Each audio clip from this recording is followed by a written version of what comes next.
And a lot of members of the Gruden family are here on this Monday night. The Buccaneers being led out by Mike Gruden carrying the flag. Jason and Deuce Gruden right behind, the three sons of John and Cindy Gruden. We can all see across America now where the boys get their good looks from. John's wife of nearly 27 years, and your family out there for the toss of the coin. This is great. They grew up on the sideline and really need to come home. This is an emotional time for me, but love you, partner. Let's have a good Well, we're so happy. Good game tonight. Well deserved. John tonight will be the 11th man inducted into the Buccaneers Ring of Honor, the second coach, joining the late John McKay.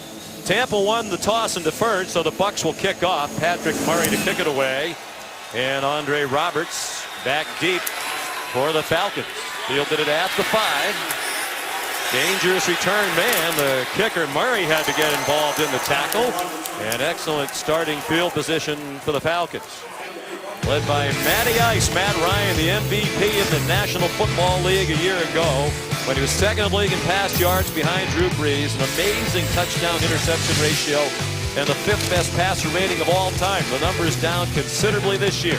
57 fewer yards per game, much worse TD to interception ratio. Matter of fact, he's 24th in the league, and he's 14th in the league in passer rating. By his own admission, he hasn't played as well, but collectively as a team, they really haven't been as good as a year ago. And they start with a run for Devontae Freeman. He's chopped down after a gain of 1 by Adarius Glanton. And the Falcons are running a more balanced offense, over, I should say, almost 300 yards rushing in the last 2 games. And he's going to try to get Julio Jones the football, no doubt, after his big outing against Tampa. And he's also going to see how the Buccaneers are defending Jones. And if they overkill their preparation to stop Jones, you're going to see a lot of Freeman tonight. As you see, 11 points per game fewer than a year ago when they led the league. Freeman, you'll see almost all of the carries tonight as they're playing without Tevin Coleman. Usually divides time with Freeman. Coleman has a concussion. It's been a durable offensive line, although lately they've been battling injuries. Andy Levitre out for the 2nd straight game at left guard, so Ben Garland makes his 2nd career start.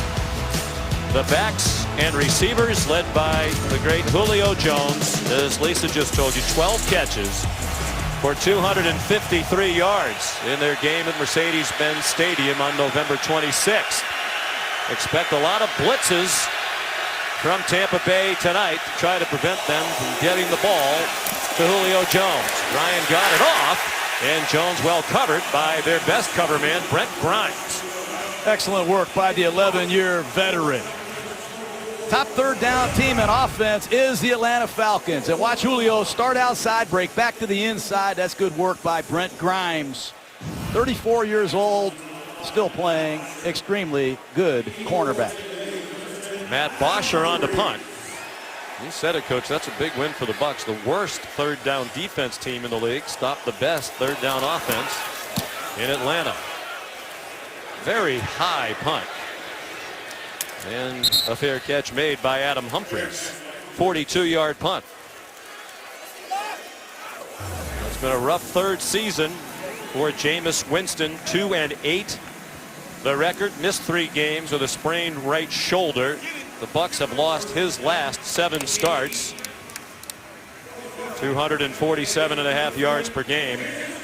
But still just 23 years old. Won't be 24 until early January.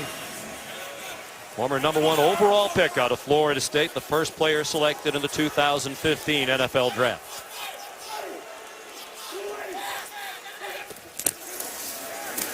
They start on the run with Peyton Barber, been an emerging force at running back in recent weeks, and he's out to the 23-yard line, a gain of 5.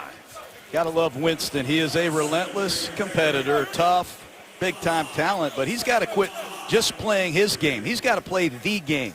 And against this Falcon defense, he's going to have to be more patient, use his checkdowns, can't do it all himself. Hey, 45, rip.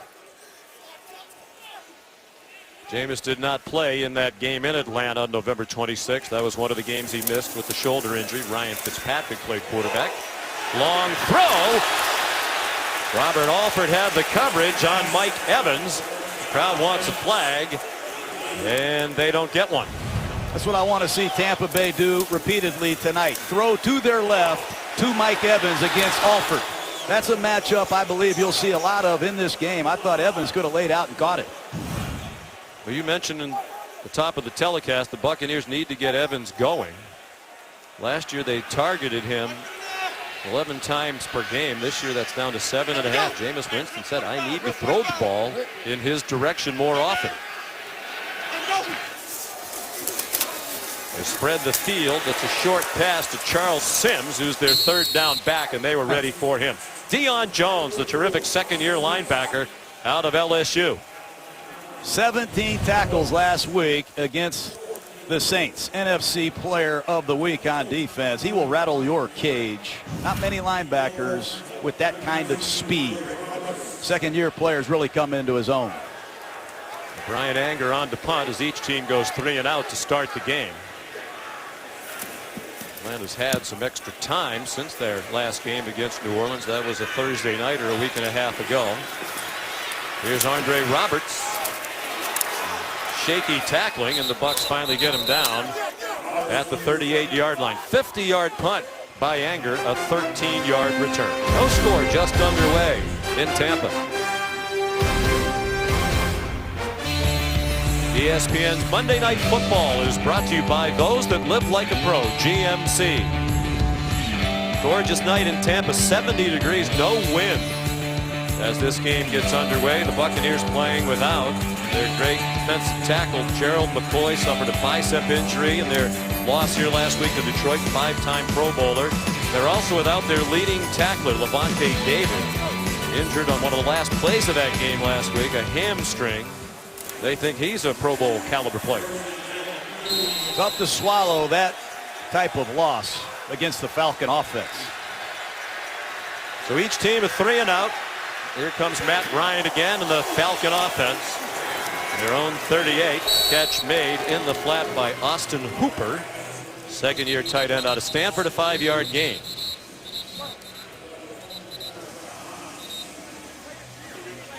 Injured Tampa Bay defender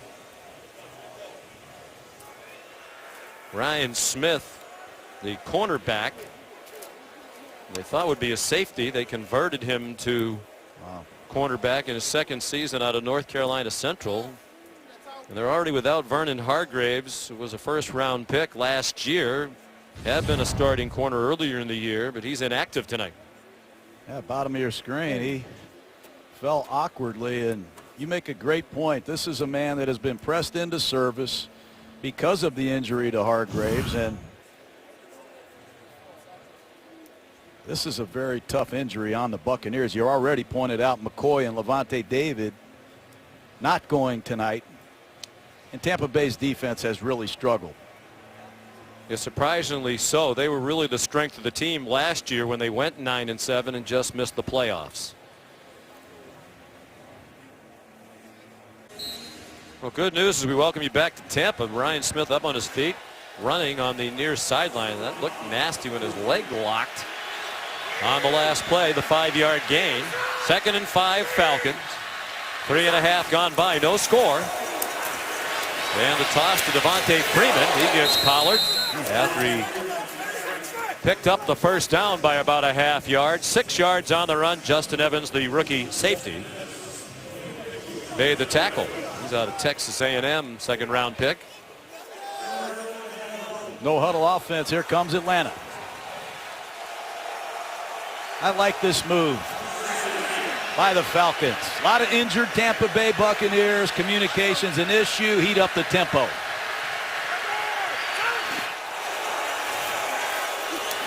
They get pressure on Ryan, and still an open receiver. Justin Hardy, as the defender went down. Brent Grimes makes the tackle. It's a 27-yard gain for Atlanta to the Tampa Bay 24. Watch this throw by Ryan. The anticipation under intense pressure. That's the reigning MVP, Matty Ice. Intense pressure from Clinton McDonald. Did not flinch at all. What a throw by Ryan. McDonald is the stand-in for Gerald McCoy tonight. 8-year veteran. He's missed the last couple with a back injury, but active tonight. Freeman the lone back. Miami native back in his home state. Takes the short throw from Ryan. Some nifty maneuvering. There are flags down. Freeman down at the 17. A gain of 7 if it stands. Might have caught Ben Garland pulling on this screen. John Hussey is the referee tonight. Legal block in the back. Offense, number 63. 10-yard penalty. First down. That's Ben Garland, who's filling in for Andy Levitri at left guard for the second straight week. And Garland was competing for the right guard spot, lost it, and has filled in, played pretty well. He is not as big as Levitri, and that's a costly penalty on first down in the red zone. Ryan Smith back in on the Tampa Bay defense. And now timeout call by Tampa Bay.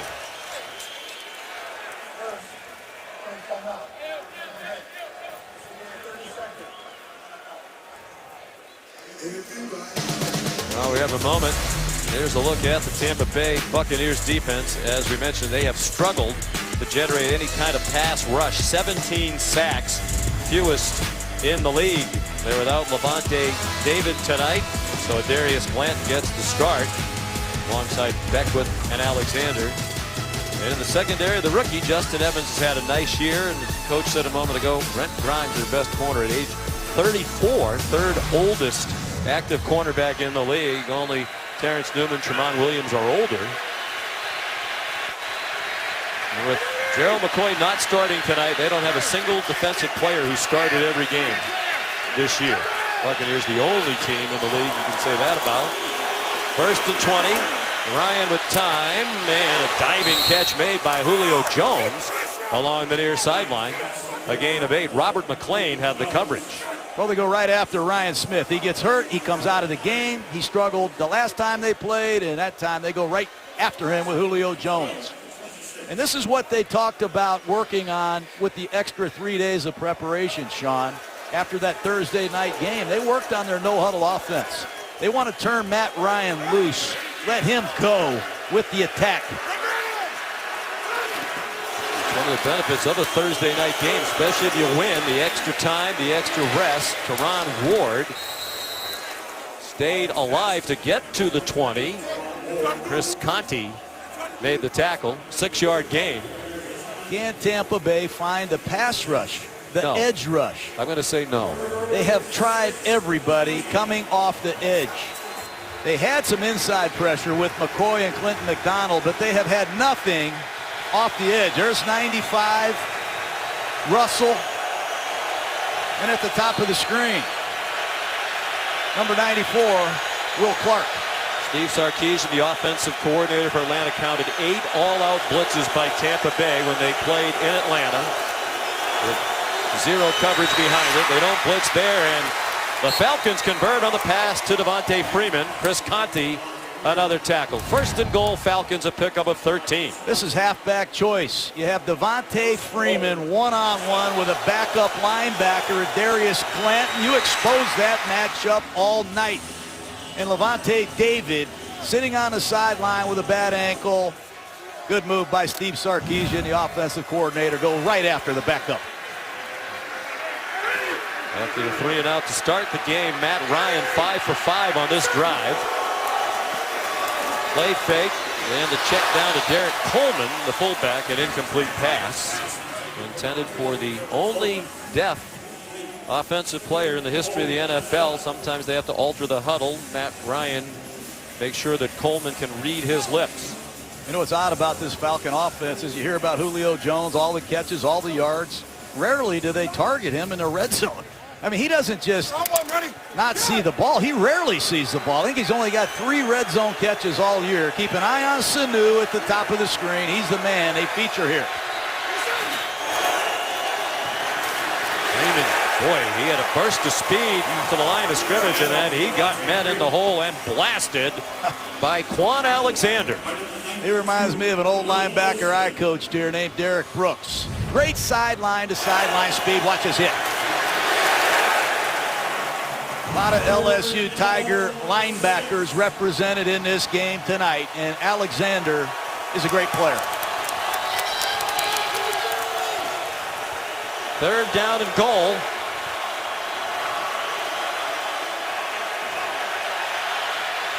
Matt Ryan and the Falcons at the Buccaneers 6. Tampa Bay shows blitz and brings it. Ryan throws a touchdown.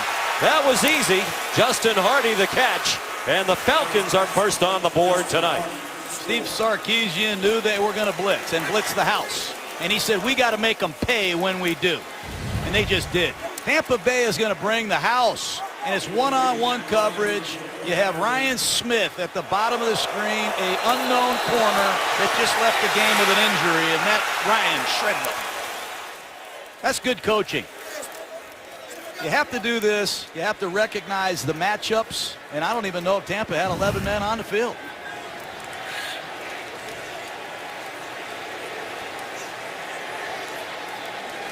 Matt Bryant, former Buccaneer, on for the extra point, and that is right down the middle. 7-0 Falcons. Monday Night Football from Tampa. Tampa Bay head coach Dirk Cutter under fire with this team's disappointing season. Former offensive coordinator of the Atlanta Falcons. He knows better than anybody how hard it is to stop Julio Jones, the Atlanta Falcons offense, when you have enough men on the field. They defended that touchdown play with only 10 men. He was trying to get a timeout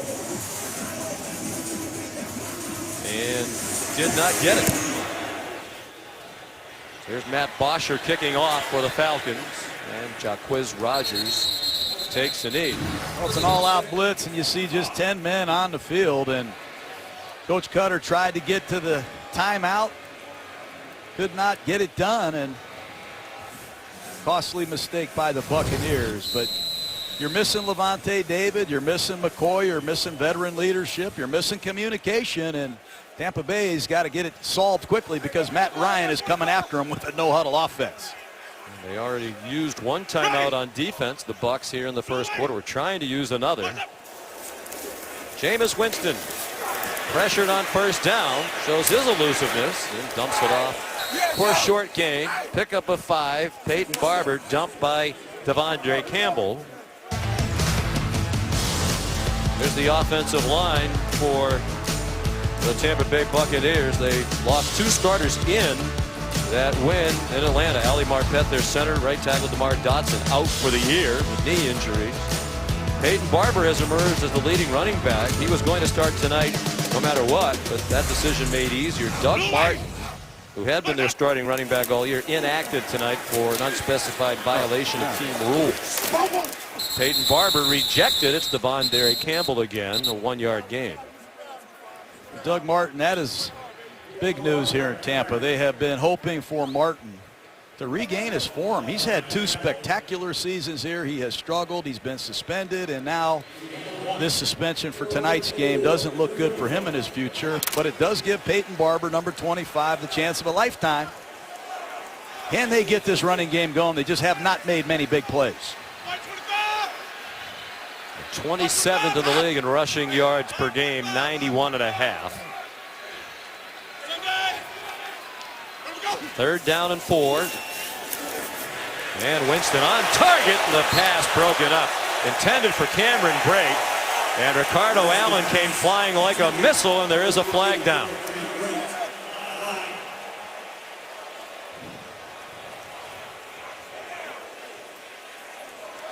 The officials are going to have communication on this. Middle of the field, number 37, Allen. I thought he went in with his shoulder. I mean, Brate runs right down the seam, and that ball should not have been thrown. The penalty should be on the quarterback for throwing the ball.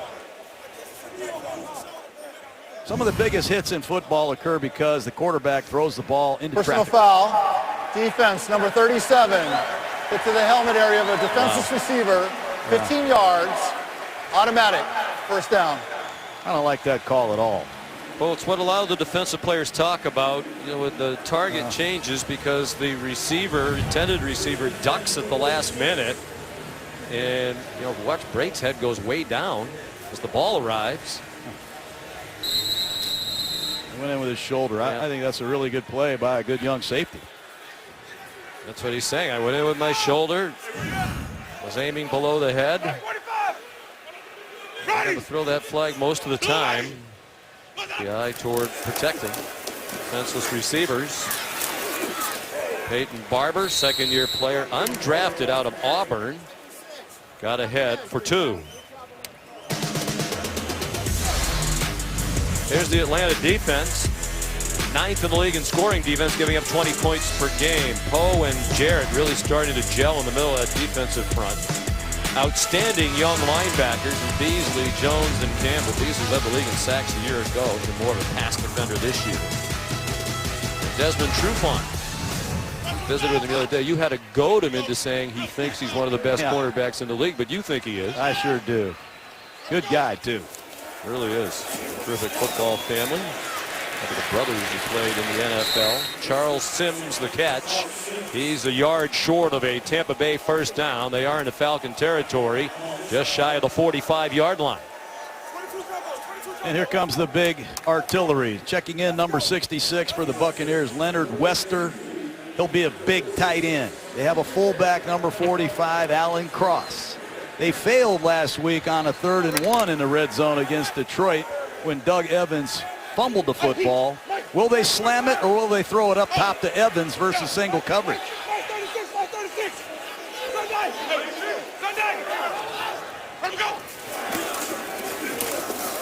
Keep it on the ground, and good work. Looked like Barber was in big trouble behind the line. He refuses to go down and picks up a first down. Dirk Cutter said, we have a team full of professionals. Despite the 4-9 record, we are paid to show up and play hard, and that's what we will do, and they're doing that tonight. And watch the quarterback. After the handoff, he makes a great block on the backside. Don't tell me you're playing for nothing. Peyton Barber is playing for his future. But watch Jameis Winston throw a backside block. That's impressive running in short yardage by Barber.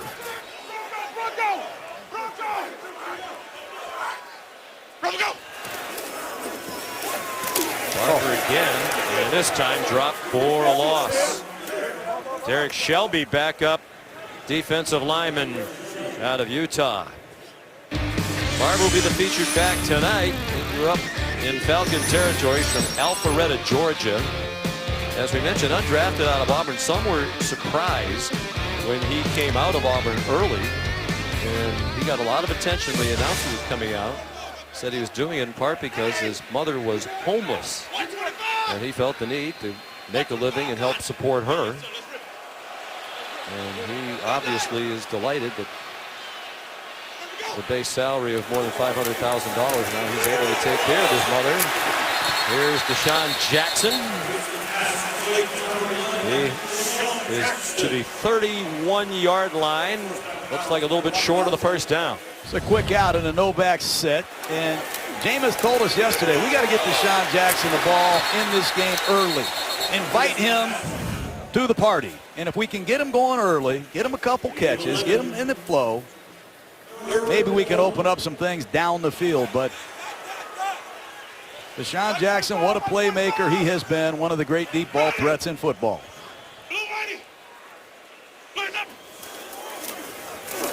Play fake on 3rd and 1 there. An open man in the flat. O.J. Howard, the tight end, down the sideline and to the pylon.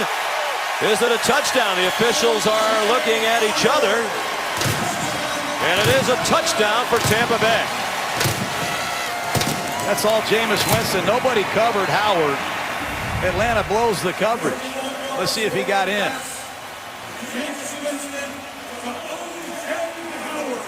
Touchdown. Can he keep that foot off the ground long enough? I think Keanu Neal, number 22. Yeah, I think they just fell down. I think Neal, 22, fell down and couldn't recover. Yeah, that's a touchdown. Will be reviewed in New York, obviously. The previous play is under review. Maybe it's not a touchdown. Is that foot down with the ball just short of the pylon and the goal line? It appears to be from that angle. And after yesterday in that New England-Pittsburgh game, Coach, I think none of us will take a touchdown for granted again. I don't take anything for granted. I saw a credit card used last night, or an index card to Well, that's good determine because a you don't first use down. yours very often, despite your status among the elite in the history of sports broadcasting. Howard limps to the bench.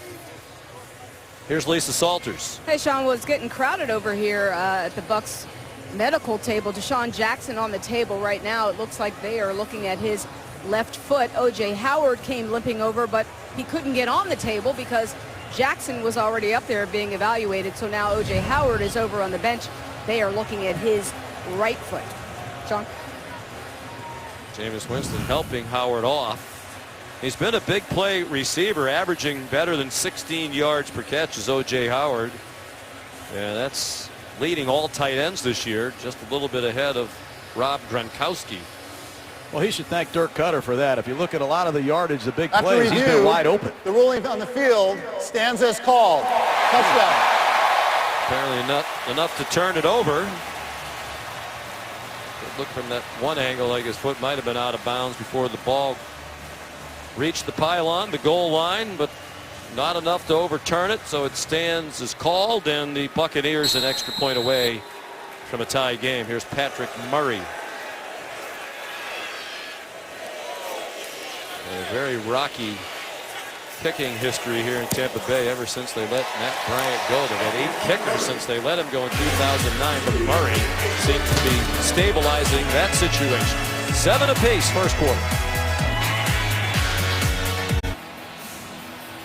Sean McDonough, John Gruden, Lisa Salters back at Raymond James Stadium in Tampa. Spirited NFC South rivalry, dead even all time. Each team with 24 wins head to head. Falcons won in late November at home, 34-20. 30-yard touchdown by O.J. Howard just tied this one up. Patrick Murray's kickoff down to Andre Roberts. And he's taken down shy of the 25. Good coverage by Chris Godwin, the rookie out of Penn State. Well, it's man-to-man coverage. Good call by Dirk Cutter. A lot of crossing routes, and you're going to see Keanu Neal, number 22, in coverage against O.J. Howard. He gets tripped up. When you fall down in man-to-man coverage, if the quarterback finds the open man, it's a big play. But I like what Jameis did in that drive. He showed some patience. He checked the ball down early in the drive, and he got to some alternate receivers. That's good stuff by Winston.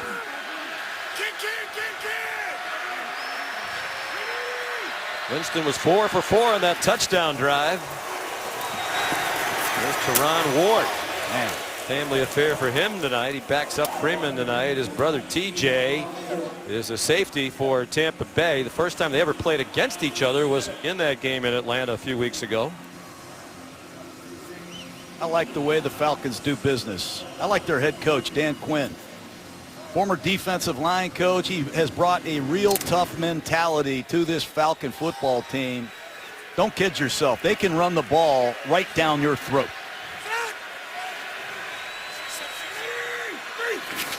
Ron Ward remains the tailback, running behind Derek Coleman. And he picks up the first down. Balance. The hardest thing to defend is balance. And when you can run the football and move the chains, it sets up some great play action passes. But this is good hard running by Ward. I like to go out to dinner with that family. Teron and TJ Ward, not the biggest men, but they are physical football players.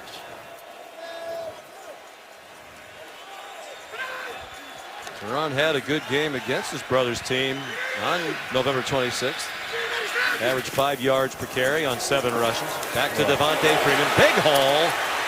Virtually untouched for about 15 yards. And it's a first down just shy of midfield with 19 seconds to go in the half. Watch Matt Ryan, though, Sean. Look to his left like it's a quick screen and fool the inside linebackers. They have to stay at home. They think the ball's being thrown out on the perimeter. They're a bit late. They hesitate. That allows the backside blocks to happen. Ryan. Oh, boy. Freeman, bad tackling. Freeman ducks down at the 22-yard line. 29-yard gain, and the Falcons on the move at the end of the first quarter. Monday Night Football from Tampa. The Falcons and Buccaneers tied at 7.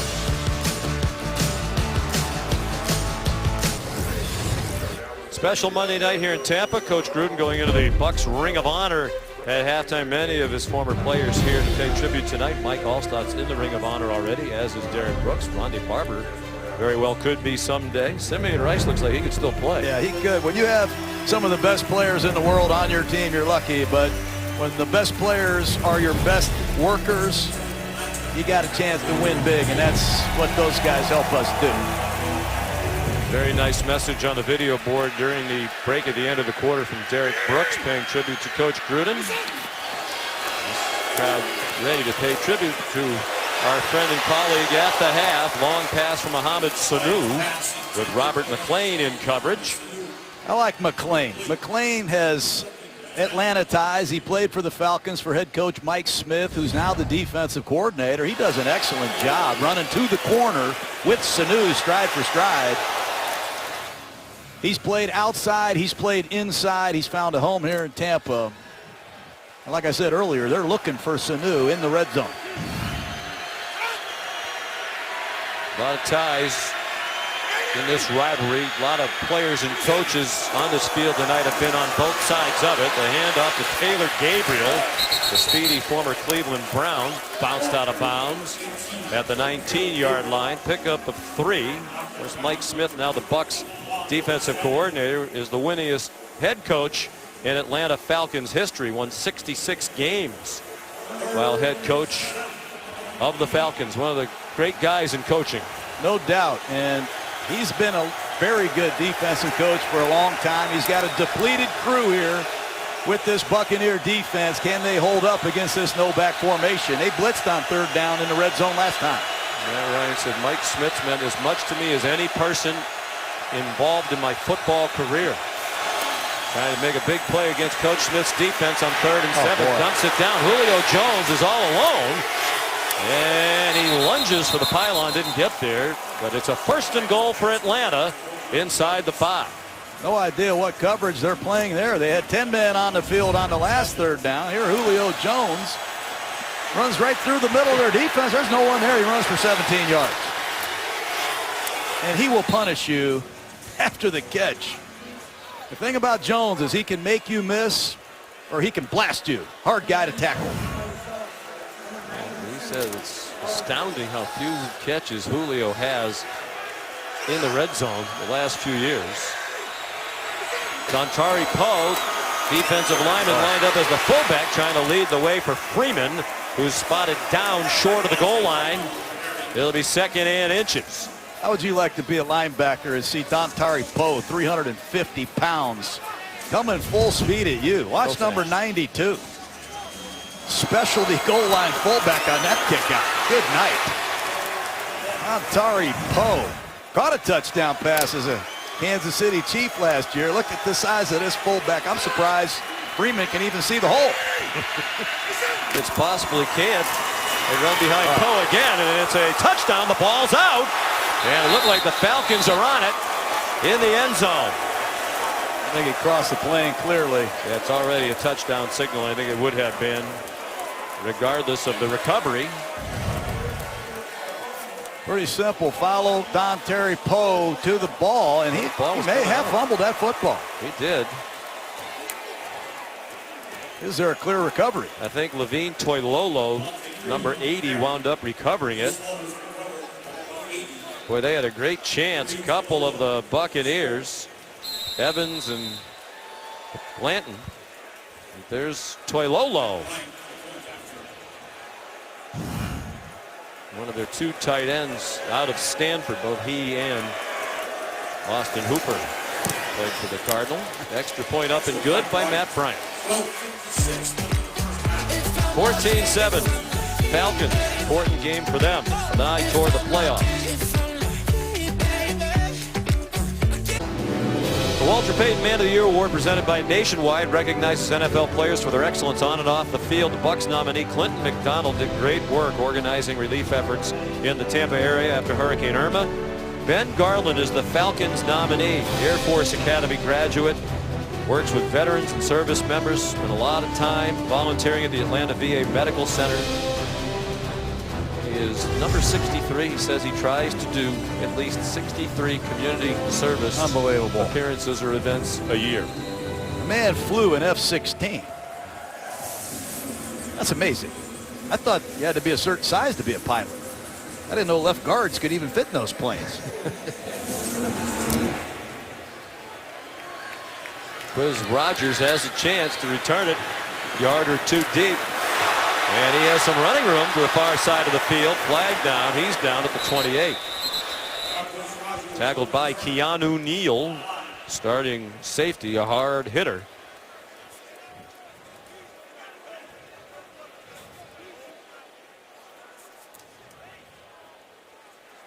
During the return, illegal block in the back, receiving team number 37. Half the distance to the goal, first down.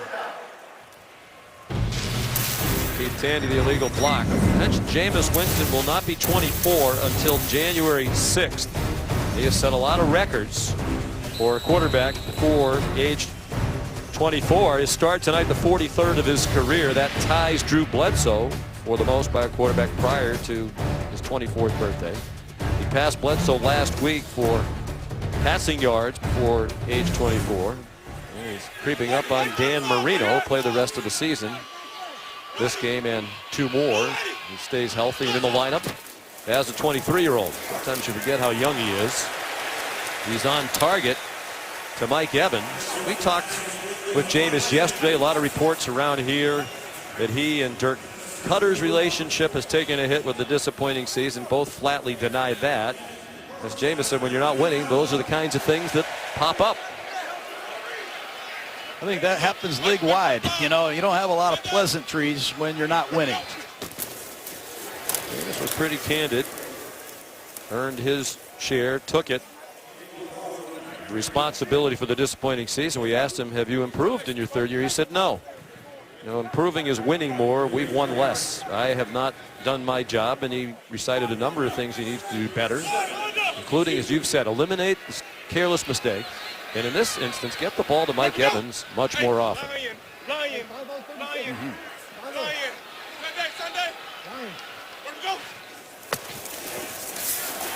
Jameis, deep ball. Evans is open and has it near midfield. A big play with a flag down in the defensive backfield along the far sideline near where Evans caught the ball. Might be on Evans. He's been known to push off. Pass interference. Offense, number 13. 10-yard penalty, second down. He's a big receiver. He's very physical. And over the years, he has been flagged a lot for offensive pass interference. And I don't see a thing there. I think that's a ridiculous call that can't be called. You can't make that call. No way. It takes away a big play. They have had very few big plays this season. As a matter of fact, they have only 3 plays this year of 40 yards or more. 3 all season. That is fewest in the NFL. That would have been a 29-yard game. They set up a screen. They love screens. And Atlanta knows that. Sims bouncing off. Hit out. Charles Sims off and running. And he's finally chopped across the boundary, and now flags fly, perhaps for a late hit. That is a late hit on Ricardo Allen. And look at Jameis Winston, 40 yards down the field, celebrating with Charles Sims. And that was one of the great runs you will see. It's a screen pass to the left. 45 Deion Jones and a host of Atlanta Falcons have Sims dead in the water. There's 1, 2, 3 tacklers. He missed 4, 5, and off he goes. And there's a late hit by Allen. 15-yard penalty from the end of the run. Automatic. First down. Tampa Bay wins tonight. It looks like they're going to have to win a shootout. And offensive coordinator Todd Monken knows it. Good call by the referee. Sets up Tampa. Great field position. Well, will they challenge it? Yeah, it looked like he was down with contact there. So far, no flag thrown from the Atlanta sideline. Here it comes. Well, this is likely to be a big play. That wasn't in a season lacking them for Tampa Bay. Well, assistant head coach Raheem Morris, the former coach of the Buccaneers, saw it alerted Coach Quinn. That's a great job by Morris, who alerted Dan Quinn to throw the flag. Your former assistant, when you were relieved of your duties here in Tampa Bay, he became the head coach. I got fired and Raheem came in, but watch right here at the 11-yard line. Does Sims' knee go down? It appears it did. Atlanta is challenging that the runner was down by contact prior to it went out of bounds. Regardless, we will still enforce the penalty, but we will review the play. Good heads-up play by Coach Morris, and Dan Quinn's got to get his young safety man, Allen. Got to get his attention. He had, I think, a questionable call early in the game on the 15-yard personal foul penalty. That one, I think, was a good call. But this man, Allen, has really come into his own. He was a cornerback at Purdue, was released. They brought him back. They moved him to free safety. And he has really been a key for this defense. They've only given up one play in a passing game of over 40 yards, and it's largely because of this man's play. He just does not get fooled in the middle of the field.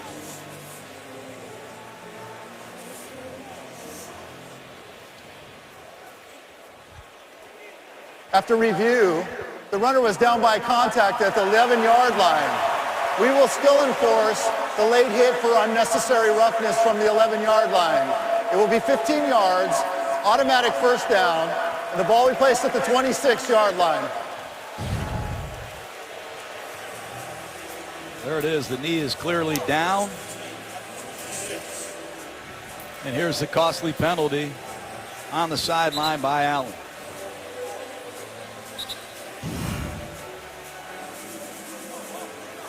So on this drive, Tampa Bay had a 29-yard pass play to Evans, wiped out by his offensive pass interference call. And they lose the 32-yard gain to that challenge.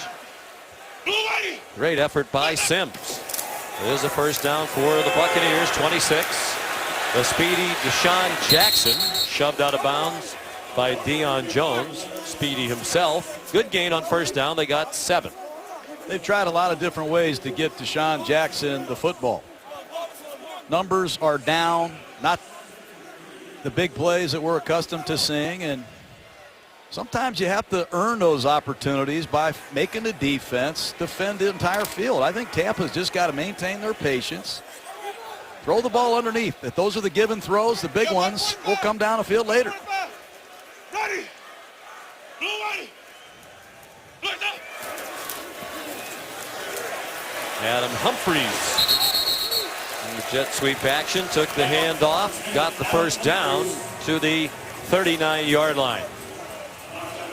Here's Lisa Salters. Hey, Sean, well, the Buccaneers' top 2 tight ends are out of the game right now. Cameron Brate, he is being evaluated for a right knee injury. His return to the game is questionable. He has been over here on the sideline trying to test it out, work it out, see if he's able to get back into the game. But again, they're not sure if he is going to be able to get back in. O.J. Howard back in the locker room with a right foot injury. Again, his return is questionable as well. Sean. The tight end is number 82, Anthony Auclair, rookie out of Canada.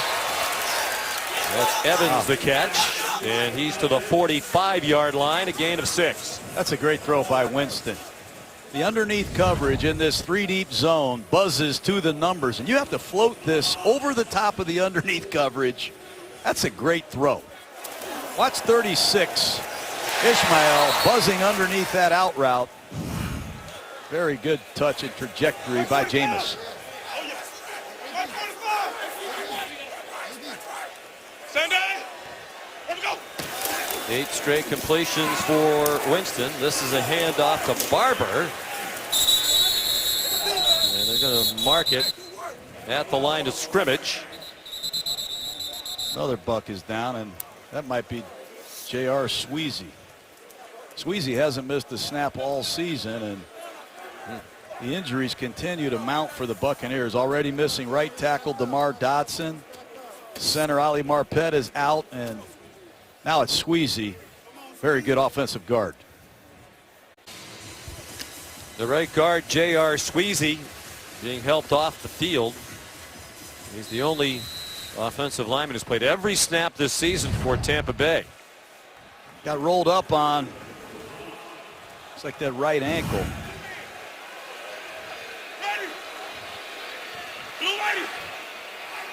Joe Hawley is now the center. He's played center before this year. Nice throw and catch. Oh, man. It's cross, inbounds. Officials conferring, deem it a catch inside the Atlanta 33-yard line, 23-yard game.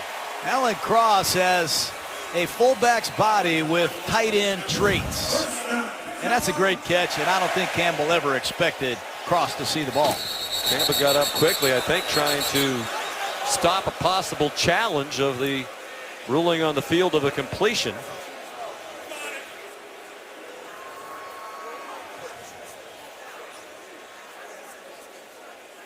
Was he in bounds is what Dan Quinn wants to know.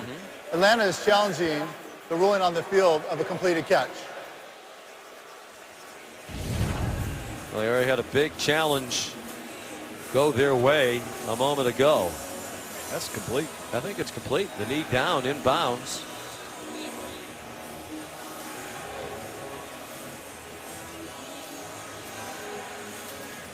Well, unless they see that left foot landing out of bounds. Well, let's bring in Jerry Austin, our referee in the booth. Jerry, you've had a couple of looks at it. What do you think is the issue here on this play? Well, the issue is, does the left hand touch before the right knee touches? And it is very tight. And that's what they're looking at to make the determination as to whether this is a catch. Have to see if there's clear evidence to overturn this call.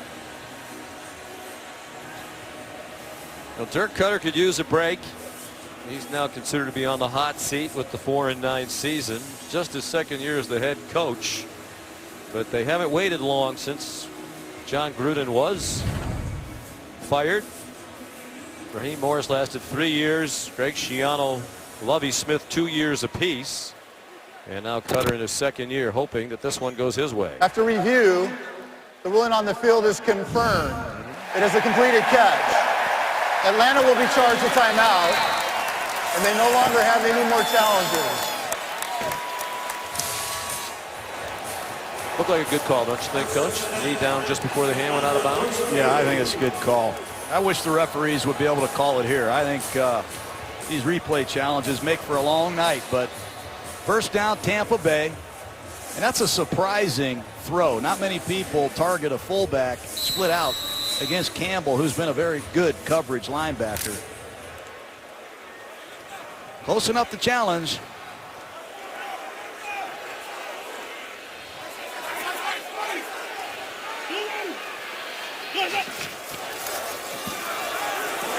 Winston in trouble, got it off.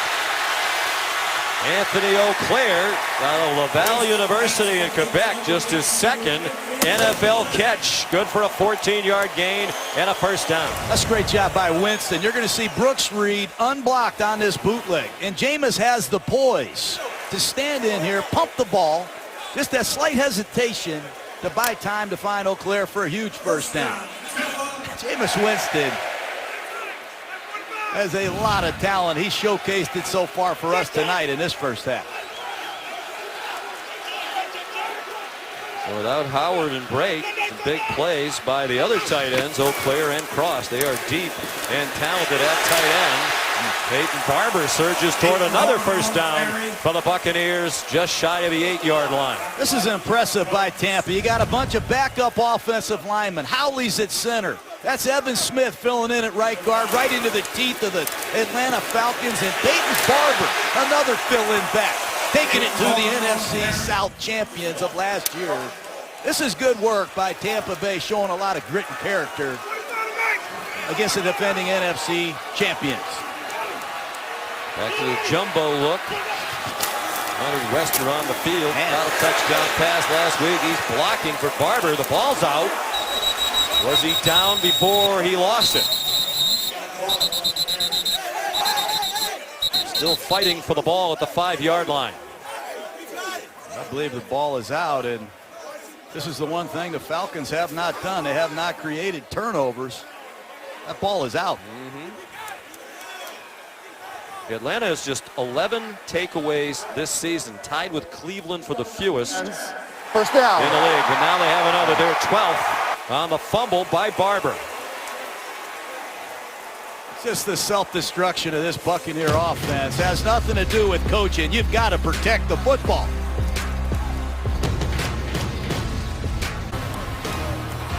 Next Monday night will be in Philadelphia, Week 16 Monday Night Football matchup. Derek Carr and the Raiders against the NFC East champion Philadelphia Eagles. Coverage begins with Monday Night Countdown at 6. Out Carson Wentz yesterday. Nick Foles, terrific. 4 touchdown passes. Philadelphia went 12-2 with the win over the Giants. Matt Ryan out of the end zone, wide open. Julio Jones. Job one tonight covering him, and there have been a couple times tonight where there hasn't been anybody in the picture for Tampa Bay. This is a vertical read, and Julio Jones is going to read the deep safety. If the deep safety is deep, he's going to sit it down. If that safety bites, he's going all the way downtown. Safety's deep, he sits it down. Matt Ryan read him like a book. Great work by Atlanta in a backed-up situation. That's what I love about Jones. You can line him up anywhere on the football field, and you can diagram any route you'd like him to run. 29-yard gain. Play fake to Devontae Freeman. Ryan with plenty of time, launching one deep and 2 deep for Marvin Hall. There is a flag down. It's about 10 yards downfield on the far sideline. While the quarterback was still in the pocket, illegal contact, number 29 on the defense. 5-yard penalty, automatic, first down. Smith calls the penalty. Julio Jones, how about his career against the Buccaneers? 11 career games against Tampa Bay. He's been a one-man wrecking crew, averaging 123.5 receiving yards per game. That's the highest average for one player against any team in NFL history, ahead of the great Antonio Brown and Jerry Rice. Here's Freeman again. Wow, virtually untouched. Bounced off a hit from T.J. Ward, who hit him hard but didn't wrap him up, and it's a 22-yard run for Freeman. You can't see him. Watch him. He's going to take off to his left, and in a one-on-one situation, that's T.J. Ward, former Pro Bowl safety. And Freeman goes to work on Ward. This is quite a runner. Wow. And receiver, and do it all back for the Atlanta Falcons. Wow. Very compact and strong, 5'8", 206 pounds. There's a guy with 3 concussions in the last 2 years, and he said, I am not going to change one thing about my running style. I'm going to run hard every time, and he sure does. But Darius Glanton made the tackle on that carry. Well, Mike Smith told us he's all shins and shoulder pads. What do you tackle? You're either going to tackle his shoulder pads or his shins. And he's 5'7" to start with. And when he lowers his shoulder, he's no more than 4 feet off the ground. He is an explosive man. And when he and Tevin Coleman are healthy together, I don't think there's a better two halfback set in football. Tough guy off the field, too. Had to be. Grew up in a tough neighborhood in Miami. The oldest of 7. Helped raise his younger siblings. Taking multiple jobs when he was 13 years old. Teron Ward gave him a breather and got dumped for a loss by William Golston. I'd like to go back to Julio Jones. The statistics are great, but if you just charted the things that you want a receiver to do, is he fast? Is he quick? Is he a great route runner? Does he have hands? Does he have work ethic? Will he compete? He checks all those boxes. He's a 10 in each of those categories. And he's 28 years old, and I love watching him play because he can line up anywhere. He's obviously got a lot of stamina, intelligence, and he's had some great role models in Tony Gonzalez and Roddy White. Those who have him in fantasy football would ask, why doesn't he score more touchdowns? There he is. There's Ryan trying to throw it to him for a touchdown. It's batted away. That might be one reason why usually when they're in scoring range, he sees double coverage, and he had it there from T.J. Ward and Justin Evans. He had him. I'm surprised Ryan missed this throw. He had great pass protection. Watch him start to the inside and take it up. And he's got 3 or 4 steps on Evans. Matt was late with the football and underthrew it. Since he came into the league 2011, Julio has 43 career touchdowns. That's just 13th in the league. And he's certainly better than the 13th best receiver. Here's Matt Bryant On for a 57-yard field goal at age 42. And he has it. This guy put money in my wallet when he played for me years ago, and he's still doing it. 57 yards at age 41. And Tampa Bay has got to be asking themselves, why did we let this man leave the building? He made a 62-yarder for me, Sean, to beat Philadelphia one year. The longest of his career. Bucs for 4 years. He had 2 game-winning field goals as a Buccaneer against the Atlanta Falcons, November 20th in Atlanta. I love that. Who's that guy? This one is the division, that's all. I mean, this is an Iceman. You got Matty Ice, the quarterback, and the real Matty Ice to me is that guy, Matt Bryant. And what he's gone through, his sacrifices to play. He lost a child 3 days before we played the Green Bay Packers. And he played. He showed up and kicked because he didn't want to let our team down. He didn't want us to cut a player to have his roster spot. But I've never seen a man sacrifice like Matt Bryant did that day for us.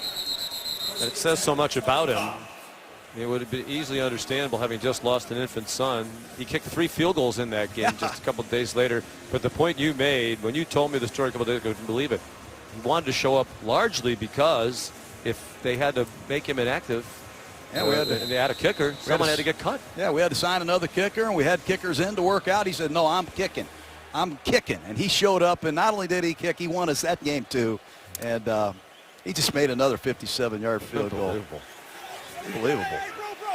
Well, since he left Tampa Bay 2009, the Buccaneers have used 8 different place kickers, and they've had the worst combined field goal percentage in the league during that span. That's the mulligan that they'd like to have, bringing Bryant back. Peyton Barber chopped down by Desmond Trufant. We're down to 3 minutes to go in the half and a 10-point lead for Atlanta. Last time Jameis Winston was on the field, they had a nice drive despite some penalties. They went 87 yards, had the ball for almost 6.5 minutes, but no points on the red zone turnover, the fumble by Peyton Barber. Bucs got to get something here. They get the ball to start the third quarter. They could double up Atlanta, but need to get something right here at the end of the first half. This is an area where the Falcon defense has been poor. They have struggled in their 2-minute defense at the end of the half. Jameis with time, deep throw. There's a flag down. It's picked off by Ricardo Allen, but there is a flag down. It's going to be PI against Alford, number 23.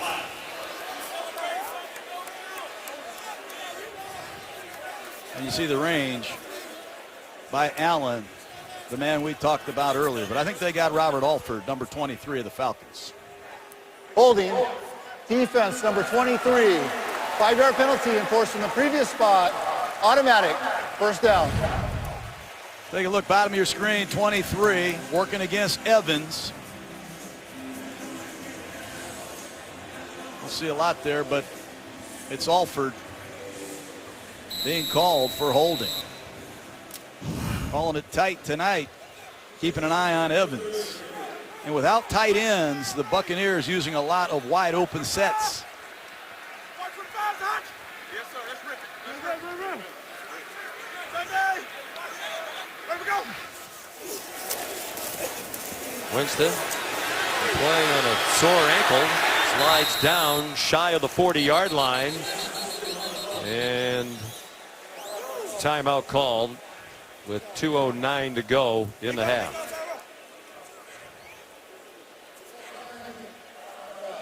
Atlanta. This will be a 30-second timeout.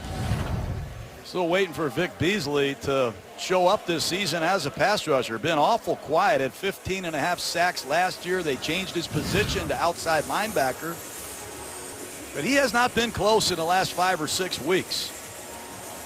And he's going to get some great looks tonight against a backup tackle, Caleb Beninock. And in this 2-minute situation, Beasley needs to win. They've got Tack McKinley, another first-round draft choice, working against Donovan Smith, Adrian Claiborne. Inside pass rusher, important that they heat up these backup linemen of the Bucs. They've used Beasley a lot more this year in pass coverage than a year ago. The coaches told us heading into this game they expected for the rest of the year he'd go back playing much like he did last year, primarily rushing the passer. You saw the screen coming, backed away, and he's part of the tackle on Charles Sims. No gain. And that will likely take us, it will, to the 2-minute warning. 17-7 Atlanta. Monday Night Football from Tampa. ESPN's Monday Night Football is brought to you by Toyota. Let's go places. Derek Brooks went to the end zone. Super Bowl 37 in San Diego. Andy Reichwald of our crew, outstanding member of our crew, Coach, transcribed the tape. You were shouting, yeah, Super Bowl, baby, boom, boom, boom, yeah, as Derek Brooks went to the end zone. Derek's here. Your quarterback, Brad Johnson, here to pay tribute to you tonight. Well, Brad led the NFC in passing. Not a lot of people know it that year. Derek Brooks, not only is he a Hall of Famer, he was a Player of the Year that year, and he was awesome. Great guys. Buccaneers won that Super Bowl with John's former team, the Raiders, 48-21. Alan Cross, the intended receiver. Devondre Campbell does a great job covering tight ends. Had the coverage for Atlanta. Well, they got no tight ends. You're missing O.J. Howard. You're missing Cameron Brate. What's Jameis Winston to do? He throws a perfect pass. And you really can't fault Cross. He's a fullback. No tight ends. It's going to be really hard to throw the ball into the middle of the field. That ends a string of 12 straight completions for Jameis Winston. That was the longest stretch of his career. Little bobble on the catch by Andre Roberts. And he's run across the far sideline. Falcons want a flag for a late hit. There is not one. Here's Lee. Now there's one. Very late. But if it's the right call, it doesn't matter how late it is. Perhaps some extracurriculars after all of that over the boundary. It's like Cross.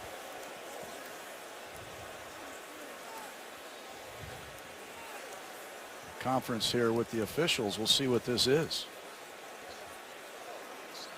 There's no foul on the play. The runner's momentum was carried out of bounds. First down.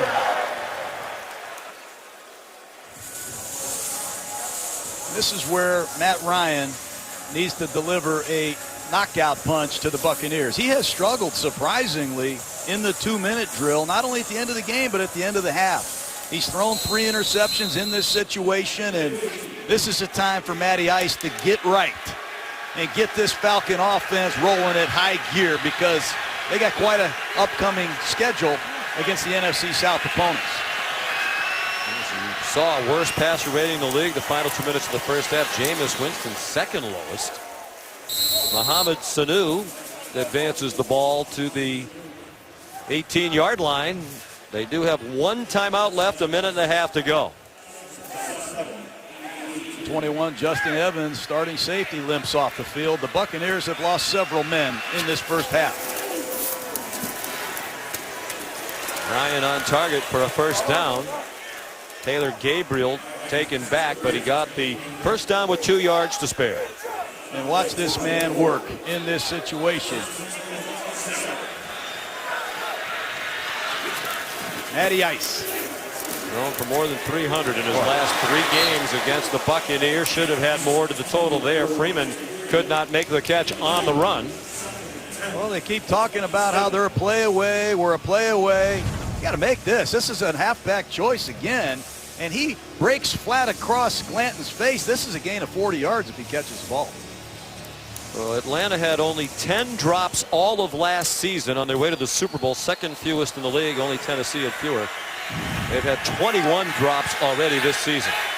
I showed you earlier, Ryan's numbers are down. Part of that is a lot of drop passes.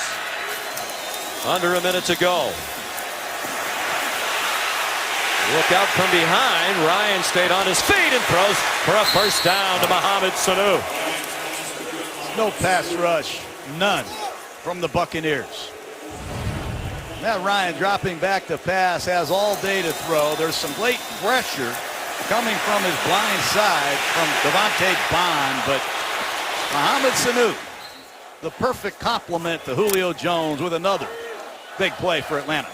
Good for 21 yards. Atlanta's 5th play tonight of 20 yards or more. They're not far from field goal range, as you saw a moment ago when Bryant boomed a 57-yarder.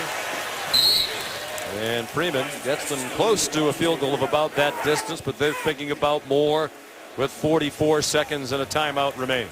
And at a clock stoppage, it's easier for defensive coordinator Mike Smith to get to his game plan. And I'd be surprised if we don't see some type of blitz. That's his only recourse. They cannot get there with a 4-man rush. Just can't do it. He's going to have to bring pressure from someplace. Bucs just have not been able to get near Ryan.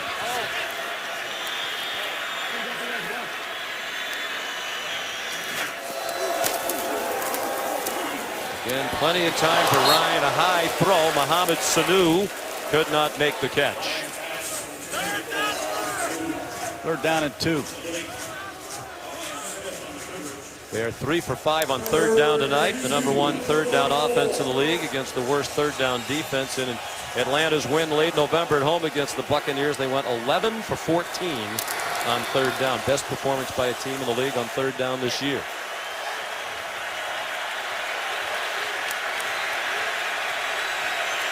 Justin Evans, starting safety, has gone to the locker room for Tampa Bay. Design rollout for Ryan. Lofts one down the sideline for Julio Jones with the safety Chris Conti in coverage, and now a decision for Coach Quinn.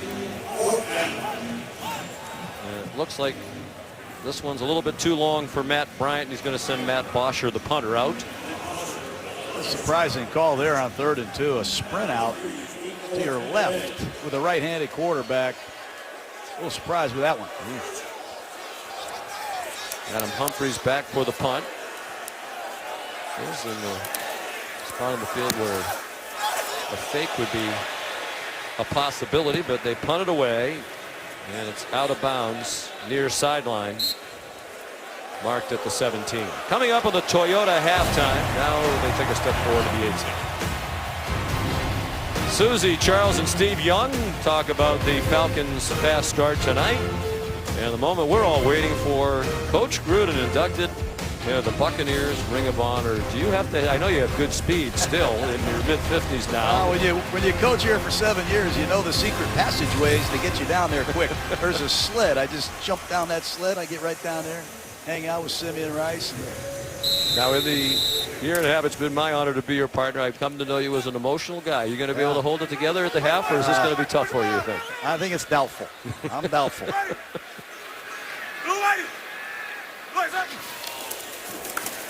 See what the Bucs do. They're looking down the field, and Winston fires for Evans. Trying to get out of bounds, and they say wind the clock. Dirk Cutter is looking at the officials and say, well, give me a signal one way or the other. Stop it or run it, and then I can know if I want to call a timeout. They do get a timeout, I believe, with 14 seconds to go. Here's Lisa Salters. Thank you, Sean. I'm with John Gruden, Super Bowl winning quarterback Brad Johnson. Brad, tell me, what kind of juice did John Gruden bring when he came in? I really didn't know what to expect the first time I met him. I remember the first time I did in his office, he was like, we're going to kill our defense. Derrick Brooks, Warren Sapp, we're going to kill them. How are they going to stop triple right, F right, 358 Nebraska X seam? How are they going to stop it? He says, do you believe we're going to win a Super Bowl? Do you believe it? I said, yeah, I believe it. And yeah, I had no choice, but he brought that passion for the offense, the defense, to challenge us in practice, and the games became the process, and he's great to play for. Oh, Winston stripped, it's picked up, and fumbled again. Tack McKinley knocked it out. Caleb Benenoch picked it up. They're going to mark the ball down with 3 seconds to go in the half. And looks like the Buccaneers are content to let the half run out. Coach Gruden on his way to the field for the Ring of Honor ceremony coming up in just a matter of moments. Falcons lead by 10 at the half. The Buccaneers get the ball to start the second half. Susie and the crew, the Toyota halftime in just 30 seconds. We're back in Tampa Bay at halftime. The Atlanta Falcons leading the Buccaneers 17-7. And we welcome you back to halftime. I'm Sean McDonough without my usual sidekick, John Gruden, still making his way back up from the field after his terrific job with his acceptance speech going into the Buccaneers Ring of Honor. So we'll do his usual part. It's the Kay Jewelers Extraordinary Moments. And it was Devontae Freeman who had a big first half for the Atlanta Falcons. He rushed for 53, and he caught 3 passes for 50 yards. Job one coming into the game was dealing with Julio Jones. They limited him to 3 catches, but as John Gruden said in the pregame, if you focus too much on Julio Jones, Freeman can hurt you, both in the passing game and the running game, and he did. 103 yards of total offense for Devontae Freeman for Coach Dan Quinn. Extraordinary Moments brought to you by Kay Jewelers. Matt Bosher to kick off for Atlanta to start the second half. Jaquiz Rogers back deep. And it's returnable from the goal line. Jaquiz Rogers. Nice run back all the way out to the 45-yard line. DeMonte Casey made the tackle. Here's Lisa Salters. Hey, Sean, so many injuries for the Bucs in that first half. Dirk Cutter just said to me it was crazy. He said at one point we were down 2 tight ends, our starting right guard and a corner. He called it a revolving door, but here are the updates. Tight end O.J. Howard is out with an ankle injury. Right guard J.R. Sleazy is out with a lower leg injury. Cornerback Ryan Smith, he should be back into the game, and Cutter told me as well he's hopeful that tight end Cameron Brate will be back as well. Sean? Speaking of back, John Gruden's back. It's the quickest I've moved in a while. I was going to say, a little sweaty, got a little workout in, coming back up from the field. Jameis Winston, boy, it looked like a push-off, and they can't throw the flag fast enough. Mike Evans, the catch. It's a touchdown if it stands, but that looks like about the most obvious push-off you're ever going to see. Yeah, Pass interference. Offense, number 13. 10-yard penalty. First down. They've tried to get the ball to Evans, and this is the second time tonight he's called for the push-off. It happens all the time. Second tonight, 13th of his career since he entered the league in 2014. That's the most offensive pass interference penalties against any player. Next is DeAndre Hopkins of Houston with 11. And they got to help him keep his cool. This is an emotional young receiver that at times allows the emotions to get the best of him. He's got to keep his cool, get back out there for his teammates. There's no reason to be upset in that instance. It was clear as day. Peyton Barber banged around. He got back to the 38-yard line, gained 8. Got to shake it off. I'd go right back to him, get him right back on the field immediately. They're not the same without him. No. And he's hurting his team with this behavior because they're trying to calm him down, and these are important plays to start the half without him on the field. It's been a frustrating year. Oh. There's Cameron Brate. Full start. Offense, number 84. 5-yard penalty. Second down. Sometimes when you're hurt, you lose your concentration, and perhaps that's the case with Brate.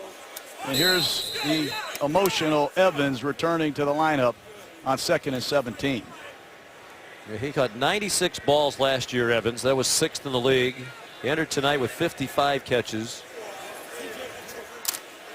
55th in the league.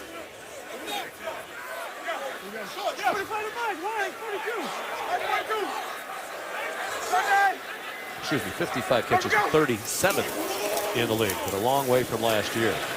Short throw, catch. Adam Humphries taken down immediately by Brian Poole, and they'll need 9 yards for a first down. And in checks Tack McKinley, number 98. It looks like Tampa's using a up-tempo offense, surprisingly, on 3rd and 9. McKinley, the first-round pick out of UCLA, working against Donovan Smith. Winston steps up and cannot escape.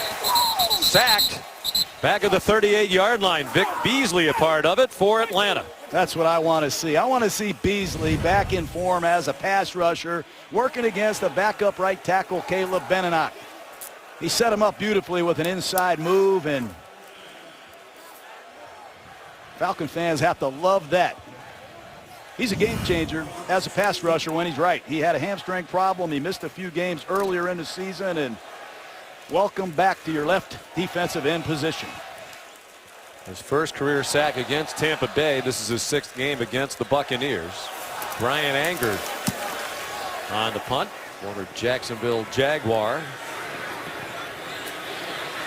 And it will not stop for him. There is a flag down. Back well behind the line of scrimmage. They're gesturing to the Atlanta sideline that it's against Tampa Bay.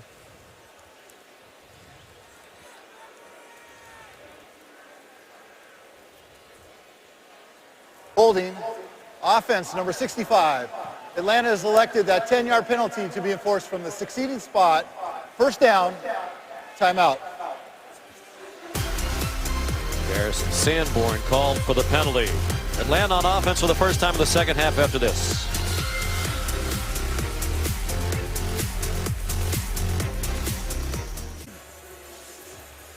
As usual, Matt Bryant has spread the ball around. 13 completions to 7 different receivers. Time for tonight's gap total replay. I love anticipation. You have to be able to throw the ball before the receiver turns. Top of the screen. This ball's out of Matt Ryan's hands before Justin Hardy turns. That's awesome. And you got to be able to see the field. He's looking right. He comes all the way back to Julio for a great throwing catch. And he has better than you think mobility. He can create second reaction plays with scrambling, and nice job by Sanu. Here comes the Falcons.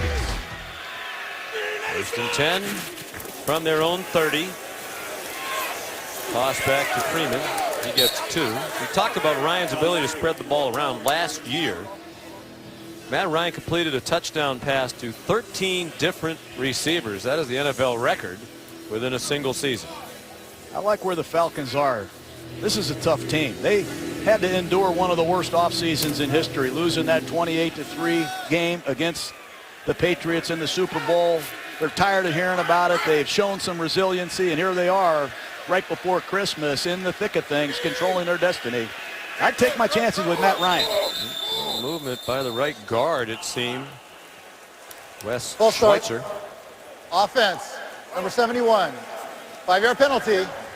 Second down. Second year man out of San Jose State, guilty of the penalty.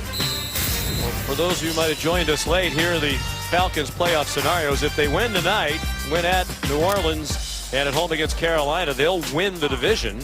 If they win 2 out of these 3, they'll clinch a playoff spot. If they win only 1, they'll need some help to make the playoffs.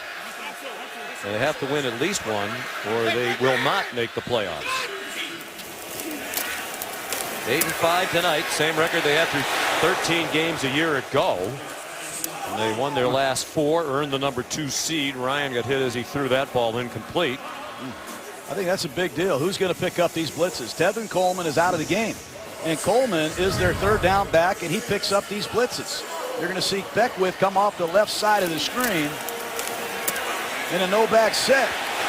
Somebody from the backfield position is going to have to pick up blitzes because that's the only chance Tampa Bay has. Heat up the quarterback and see if Devontae Freeman and this Falcon depleted offensive line can handle the pressure. Third down and 13. 3 out of 6. The Falcons on third down tonight. Ryan steps up across the line of scrimmage now. There's a flag down in the offensive backfield. Ryan lunged for a first down, but there is a flag back at the 19. Holding. Offense number 63. 10-yard penalty. Third down. Ben Garland. Second penalty tonight on Garland. Filling in for Andy Levitre at left guard. You're working against Ayers. 91, I think the best inside pass rusher available to the Bucs tonight. I don't see a thing there. I don't see anything. I really don't. I don't mind guys throwing the flags, but some of these penalties got to be more obvious than these have been tonight.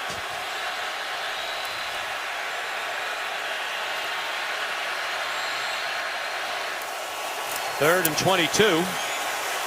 Ryan for Gabriel. And a good tackle around the ankles by Quan Alexander. He's a part of the John Gruden celebration tonight. I like his shoes. I love this man. Special cleats with your likeness on there. You can only wear them in pregame. You can't wear them during the game. I told him I'm not paying a fine, but how about that artwork? I'm going to get you a pair of those for the holiday season. I think if they were available in stores, they would be all the rage around America.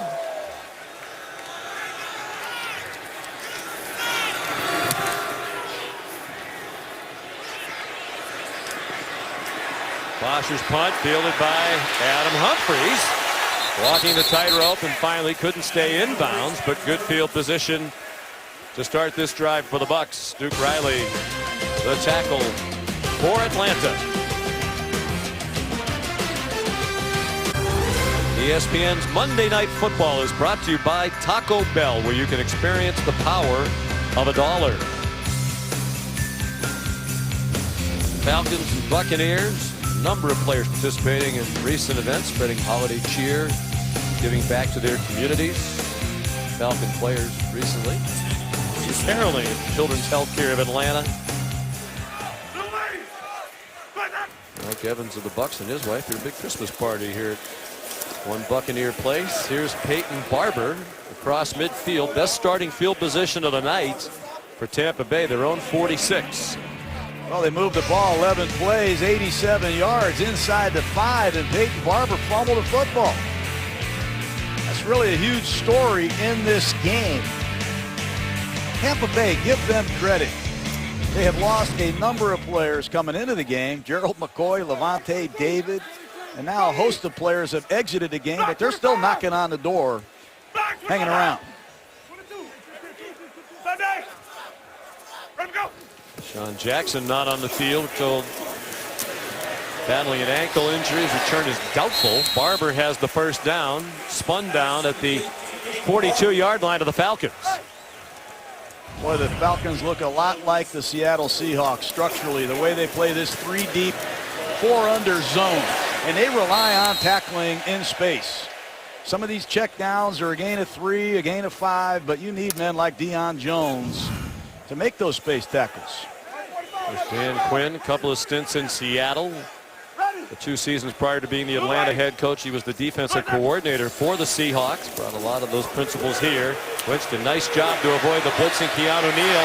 Now launches one, and it is caught for a touchdown by Mike Evans. That's what I've been waiting to see. That's what this crowd has been waiting to see. Mike Evans, downtown in Tampa. Keanu Neal on a blitz. Watch Winston step up by time and give Mike Evans a 50-50 opportunity, and Evans snatches it. Working right down the middle of the field against number 37, Ricardo Allen, and that's one of the very few down-the-field completions you have seen this season against the Falcons. But that man Evans, he's a lot like Julio Jones. Keep feeding him down the stretch. 42-yard touchdown pass. Winston Evans, the extra point good by Patrick Murray. Just their 4th play of 40 yards or more this season, still fewest in the NFL, but this one gets them right back in the game.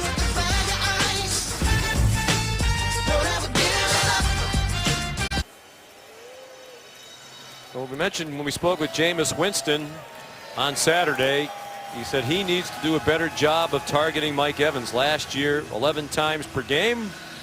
This year, just 7.5. And he just targeted him for their first play of 40 yards or more since week 5 of this season. And a touchdown that has them within 3. Patrick Murray's kickoff brought back again by Andre Roberts. And he stopped shy of the 25-yard line. Take a look at Mike Evans tonight. He's called for the push-off against Alford. I think that's a good call. But they're trying to activate Evans. He's an emotional guy. Great job by Todd Monken, the wide receiver coach, calming him down, and they heat him up again. They're going to keep heating him up because Deshaun Jackson doesn't look like he's coming back tonight. Neither is O.J. Howard. And last year, those men weren't on this football team, and Evans saw the ball more. That's why those stats look like they look. 4 catches tonight for Evans. He had 4 total in the previous 2 games combined. Ron Ward, the running back. Oh, boy. Matt Ryan faked it to him. Has all kinds of running room. Dives head first. Boy. And might have a first down. They're going to mark him about a yard short. Surprised he did not see Toy Lolo. Toy Lolo is running free for a touchdown, and Ryan never saw him. Top of your screen, take a look at Toy Lolo, tight end number 80. I know he's on the backside of Ryan, but that's a house call. Matt never saw him. Toy Lolo recovered a fumble in the first half for a touchdown, and he had a touchdown on Monday Night Football for us in Seattle. William Golston still on the field and now getting up. Golston's had a tough year, had a terrible injury against the Saints, missed a few weeks, finally gets back on the field healthy, and boy do they need him without Gerald McCoy in this game.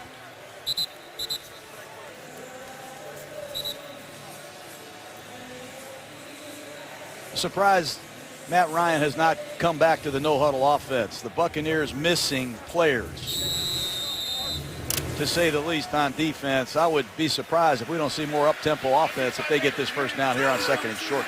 Ryan Russell, number 95, in for Golston, former Dallas Cowboy. Play action pass. Ryan airing one out for Julio Jones, and he can't catch it. With Chris Conti, the center fielder, safety man in coverage. Perfect throw by Ryan.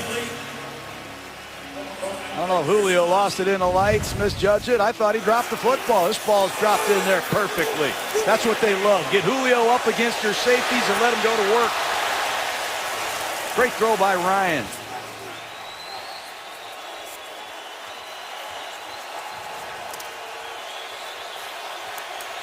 Third and one, Wildcat.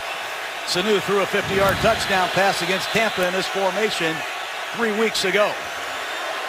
Now Ryan wide to the right. Tampa Bay has made 3 straight stops on third down. Sanu keeps it. They can't stop him. He gets enough for the first down and ducks down. Boy, when he plays wild card, he is a... Yeah, he's a Scarlet Knight, this guy. Yeah, and he's a quarterback. I mean, he went to the ground. I mean, he's ordinarily a wide receiver. You'd think he might stay on his feet and take the hit. Did a lot of things like that at Rutgers, Sean, where he played collegiately, was a Wildcat quarterback, and let's see if Julio's okay. He said Rutgers recruited him from right down the street, South Brunswick, New Jersey, as an athlete. When he got there, they had him playing safety. But early on in his career at Rutgers, they had depletions at wide receiver. They asked him if he could play wide receiver, and he's played it with distinction ever since. Here comes rare pressure from Tampa Bay, and Ryan gets away. 2 Bucs ran into each other. They're still down behind the play as Ryan runs for a first down. And those 2 Buccaneers are still down back at the 27-yard line. That's Ayers, 91, and number 53, Glanton. I believe they collided. Take a look at 91 and 53. They go head to head. I don't know how Matt Ryan escaped it. Ayers is up. They're still checking on Darius Glanton.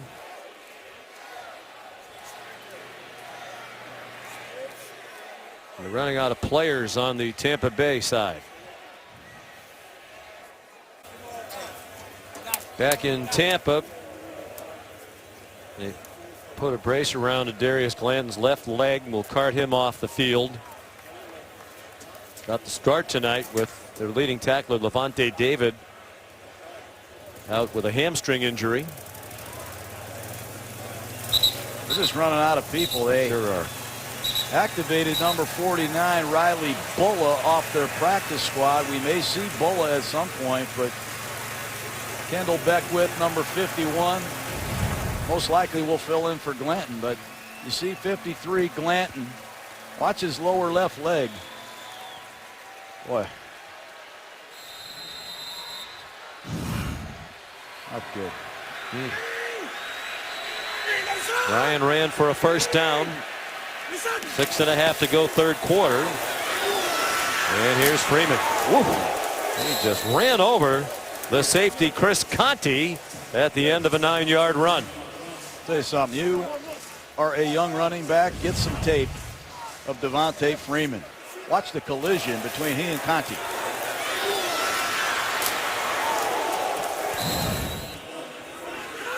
Punishing runner. Hey, let's go.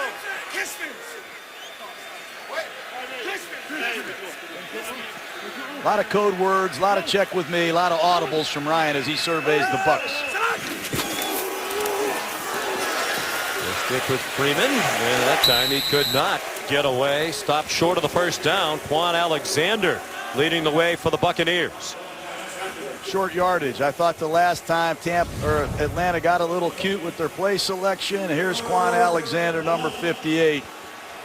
Who's all over the field tonight for Tampa. 3rd down and 1. I love watching the Falcons' short yardage attack. They had hit on their last 10 coming into this game with an array of different plays. Now 11 in a row on 3rd or 4th and 1. This is 3rd and 1.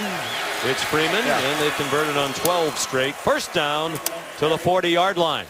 I don't think it's real confusing right now with Dante Freeman. You get into the short yardage situations, the late in the game situations. Give this man the ball. Out of Florida State, Pro Bowler each of the last 2 seasons and rewarded for his great work with a 5-year deal worth $41 million.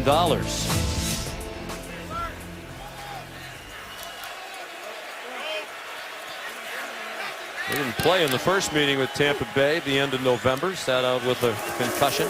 Just 2 games. Also didn't play that Monday nighter at Seattle. A big Falcon win. Ryan off target. Looking for Sanu, who was open at the 25-yard line. Need to make that play. There's just no pass rush whatsoever. That time Ryan escaped easily to his left, and Sanu's wide open. They just didn't connect. Watch Ryan get out to his left, and he's got Sanu for an easy first down. Got to make that throw. 3-point game heading toward the end of the 3rd quarter. Better be careful with Jameis Winston and this Buccaneer offense. They can move the ball. They've gained 36 yards on this drive, all of them on the ground for Atlanta. They stick with the ground game. Teron Ward shot down very near another first down. Keith Tandy, backup safety, pressed into action with TJ Ward in the concussion evaluation. This fullback is interesting. Derek Coleman, watch the kick out block against Conti, the ex-Seattle Seahawk. Great work. What a story Coleman is. Legally deaf. I believe he's the first deaf NFL football player, and credit him for his persistence. He has never quit. I love seeing stuff like that. Lost his hearing at age 3, a genetic disorder. Part of the Seahawks Super Bowl championship team 2013. Freeman gets around the corner, and they convert yet another 3rd down and 1. And the parabolic mic holder took a shot. We're happy to report he has briskly jumped back to his feet.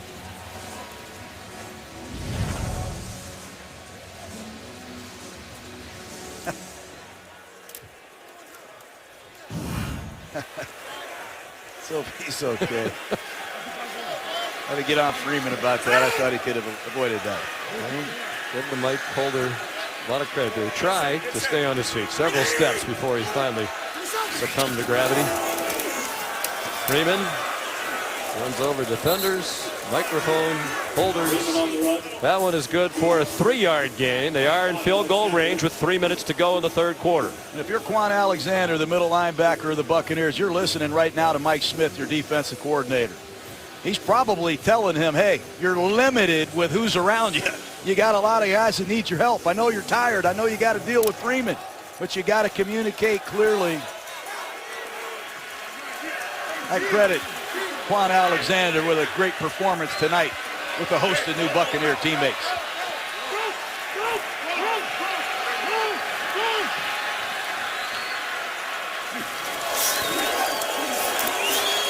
All day for Ryan. Running out of time now. Runs again. And it looks like they're going to give him the mark with a first down inside the 16-yard line. Like Russell Wilson tonight. I think that's the 4th time I've seen Ryan scramble. Does he have the first down? He's short. Not touched there. By the time they touched him down, he went head first, so they give him the No mark touch. inside the 16-yard line. 29 yards rushing on this drive for Matt Ryan. Play fake, zips one to the end zone, incomplete. Intended for Justin Hardy, with Chris Conti a busy man tonight in coverage. Same play Arizona scored on against Tampa earlier in the season. You get the running game going, you fake the ball up inside, you try to fool Conti, the safety. He wasn't buying it. Great job by the veteran safety man. They try to slip Hardy in there like he's blocking and tried to fool the safety. Didn't work that time. But Larry Fitzgerald burned Tampa Bay with that same play earlier in the season.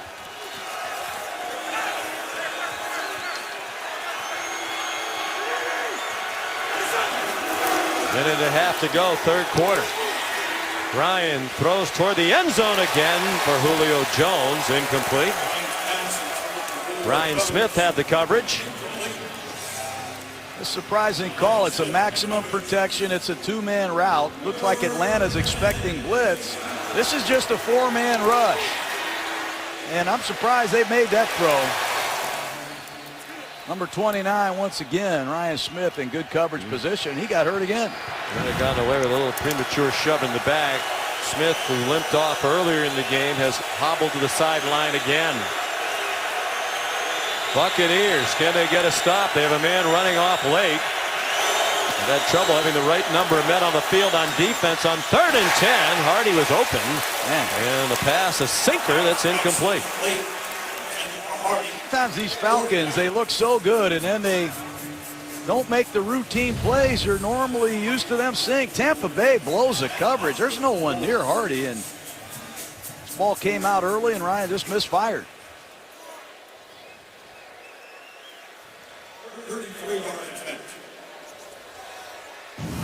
And a lot of the attention for the drop-off in the offense has gone to the new offensive coordinator, Steve Sarkisian, but the players, the other coaches say that's all unfair, and there's a good example of why it is unfair. The field goal is blocked. Bryant trying a 33-yarder, and it got knocked down in the middle of that Tampa Bay line. They credit William Golston with the blocked field goal. I credit Golston big time. He got hurt earlier in this drive. 92, middle of your screen. Goes up and rejects it. And now the Tampa Bay Buccaneers have Atlanta on their heels. They've lost a number of players to injury tonight. And Jameis Winston, who's lost his last 7 starts, has a chance to really put a dent in the Atlanta Falcons playoff and divisional hopes. A lot of these teams in the NFC and wild card contention cheering for Jameis Winston of the Buccaneers tonight. Hey, this is a big rivalry. I used to coach in this series, and I know the Buccaneers can't win the division, but they can certainly help decide it. And they would love to knock the Atlanta Falcons down a notch in the South. Believe me. Yeah, Dirk Cutter said he's not a big believer in spoiling somebody else's season, but he is a big believer in maximum effort every game. And as we said earlier, he talked about the professionalism on this roster. He believes they've played hard. And clearly they have tonight, even with the number of players going down. Winston, great competitor. The Atlanta players and coaches talk about that, having played against him 4 times prior to tonight. That's a 13-yard run and a Tampa Bay first down. No contain. It's a play action pass. It's a 2-man route. Nobody's open. Off goes Winston. No contain. Hey, Dan Quinn told us Winston is a relentless competitor. He remembers a couple years ago an unbelievable scramble Winston made on 3rd and 19. 23 years old, laying down one of his best performances of the season. Lost 1 game in college. 17-25 as a starting quarterback in the NFL. Peyton Barber, the ball carrier. And you could hear almost the pain in his voice when we talked to him about this season and the losses. No doubt. But what I love about him tonight is he's got knocked off the spot a few times, and he still managed to get to his check down receiver. That's good. Shows great touch. You got to throw the ball over the underneath coverage and under the corner. That's tremendous. And he's got mobility. He's an athletic man that can get out of trouble and create, just like he did earlier with Mike Evans. As we head toward the fourth quarter, the NFC South has Matt Ryan, Drew Brees, Cam Newton, and the emergence of Jameis Winston. Can he pull it out for Tampa?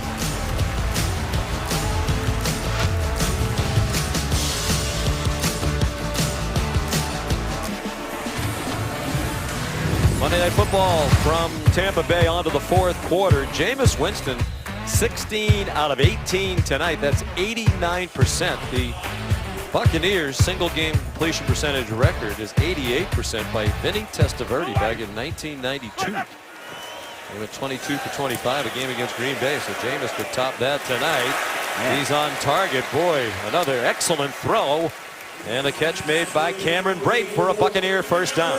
Oh, I like Cameron Brate. Left side of your screen. He's going to start inside, break outside, tight coverage, pressure on Winston. He hung in there, threw another bullet.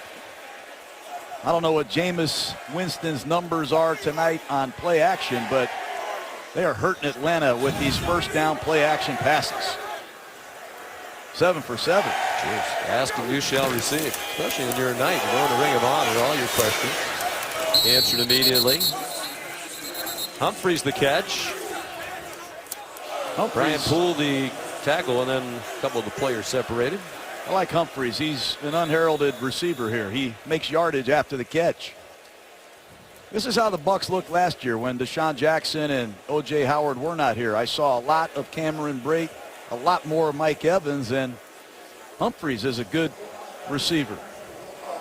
Now it's Evan Smith, who started the game at center, moved to right guard, and he's hobbling.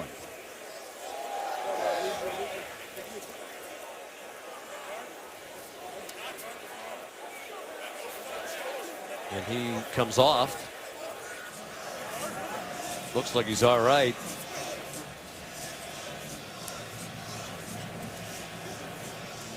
Notice he'll be limping as he comes to the bench. Saw the note on Adam Humphries, yards after the catch, 210 leads the Bucs. That's still 75th in the league. That's another thing that they haven't done this year. Yards after the catch. Only Baltimore and Tennessee have fewer. Usually when they catch it, they're not going very far. Clock runs now.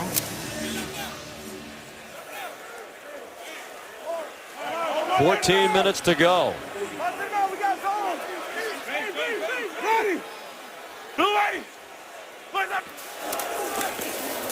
Another play action pass. Why not? Another on target throw that Brate could not corral. Jamal Ishmael had the coverage. Backup linebacker out of Central Florida. He's an outstanding player. He's a strong safety by trade. They've moved him to linebacker this year. You'll watch film and you'll see Ishmael playing both positions.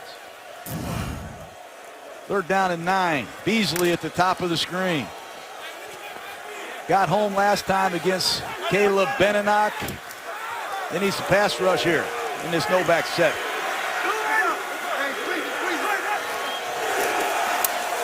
Evan Smith back in the game at right guard. Jameis pulled it down, flag down. He dove forward to about the 43-yard line. There are a couple of flags down.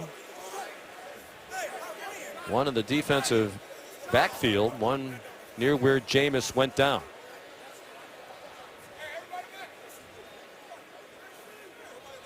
Dan Quinn is going to decline the penalty. It's Holding. against Tampa. Offense, number 68. That penalty is declined. Fourth down.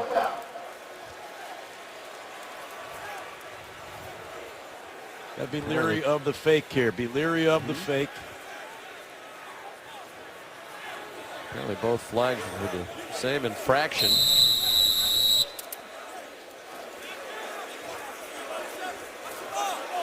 So here's Anger. Mentioned former Jacksonville Jaguar. How about the Jaguars going to the playoffs for the first time in a decade? Terrific job by Doug Marrone and his staff. Blake Bortles had a great month. We saw them in the preseason. No one would have seen that coming. We didn't get to see their defense at full strength. Now that I have, I agree with the Jags for real.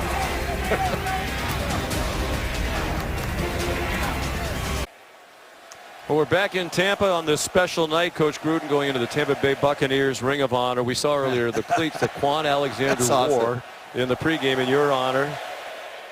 These are homemade, home painted. Jason Hullfish, local artist. Here's a rendition. We just added the Monday Night Football to the model, the logo, to the model that Quan wore. Our crew wanted to present you with that. We're really so happy and proud of you, Coach. Thanks, Sean. This is going right in the FFCA showcase. Thank you, Quan Alexander, and whoever made these shoes. My goodness, this is Jason Hullfish. Excellent. Thank you. Cleats designed to commemorate your win with your Buccaneer team in Super Bowl 37. Devontae Freeman lost the football, and it looks like the Falcons have it back at the 20-yard line. Credit Chris Conte. He's been hit hard. TJ Ward has been hit hard, but watch Conte. He ain't backing down either. And he knocks the ball out, and that's the third time tonight Conte from his free safety position has gladly met Freeman. Mike Smith said it's been a rough year on defense. The one thing they have done is take the ball away, but they have not had a takeaway from this Atlanta offense tonight. Lines up as a 7-yard gain. Freeman again, driven back and tackled. Good play on the corner by Will Clark. Ordinarily a backup, hasn't played very much in his 4th year out of West Virginia, but with the injuries, he's out there. Bottom of your screen, he's working against Jake Matthews. He sheds a block and rejects Freeman. You know, sometimes you see a 4-9 team and you say, it means nothing to them. These men are playing for their careers. Backup players with the chance to knock down the defending NFC champions on Monday Night Football. You should expect no less. Atlanta needing a win to stay within a game of New Orleans and Carolina in the NFC South, getting all they can handle from the Bucs. Nice play. Excellent call by Steve Sarkisian. Well executed. Ryan to Freeman for a first down. Blitz. They come right up the middle, and you're going to see Freeman free release and run a wide flare to his left. Nice work by Ryan. Big first down.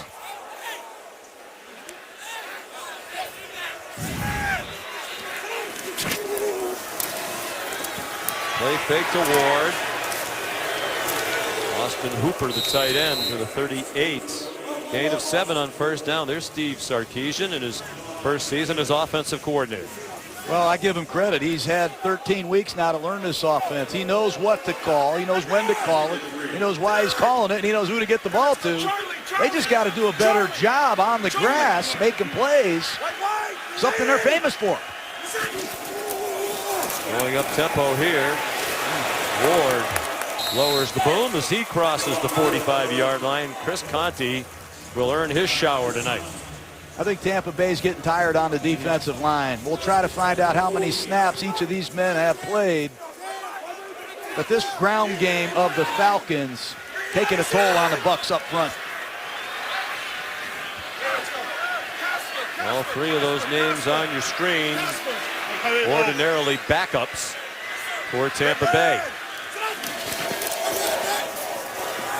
They fake to Gabriel. Ryan wanted to throw a bomb. And now throws it away.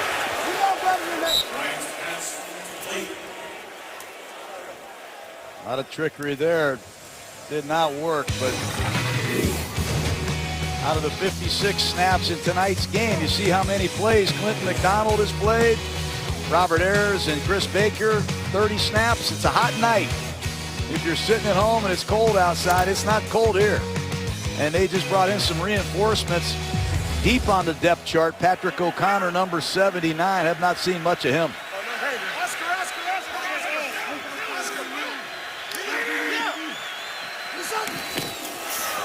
Second and 10. Ward again. Wow. First down to the 40-yard line. Keith Tandy, the safety, made the tackle. That's help from Kendall Beckwith. Excuse me, Sean. That's a great cutback run by a third-string back. He sees the blitz. He knifes backside. That's a big-time run by Ward. Man, they got some backs that run hard.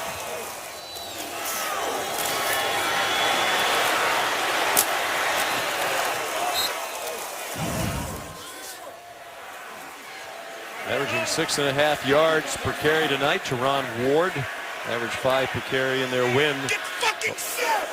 Oh. Someone not happy with the alignment. Freeman bounced out of bounds. 37-yard line. Devontae Bond made the tackle. You never talked like that back in your days on the sideline, did you? No, I did not. But this man knows exactly what he wants. He knows what's at stake.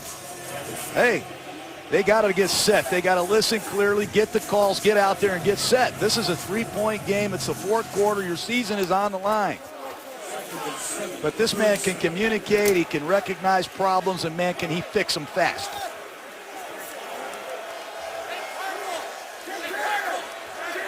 Falcons win the division again if they win out, finish at 11-5 for the second year in a row. They have games left with the two teams ahead of them in the division, New Orleans and Carolina. They're also in the playoffs right now as a wild card team, entering the night at 8-5. They would be the number 6 seed if the playoffs started today. All division games for all 4 teams in this division. That's what's remaining. Saints and Panthers 10-4. Falcons will be at the Saints next week. And then the Saints host the Buccaneers to end the season. Carolina has the Bucs. And then they're at Atlanta. And Atlanta has at New Orleans and home for Carolina. This is the best division in football this year. Arguably it is. I agree with you. But, Sean, I think Tampa is giving Dan Quinn and the Falcons all they want. Atlanta's playing with fire. I mean, they've missed some throws. They've had a field goal blocked. Freeman just put the ball on the ground. Fortunately, they recovered it. But Matt Ryan needs to put together a drive and make this a 2-score game right now. Devontae Bond came off the field limping after that last play. Late substitution for Tampa on this 2nd and 7.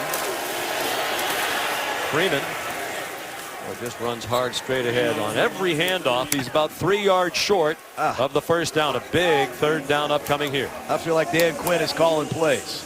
Every time I see Dan Quinn, he tells me we are going to run the ball and we are going to be physical on offense, and hey, have been really physical running the football tonight. He's got to be pleased with that. 3rd down short.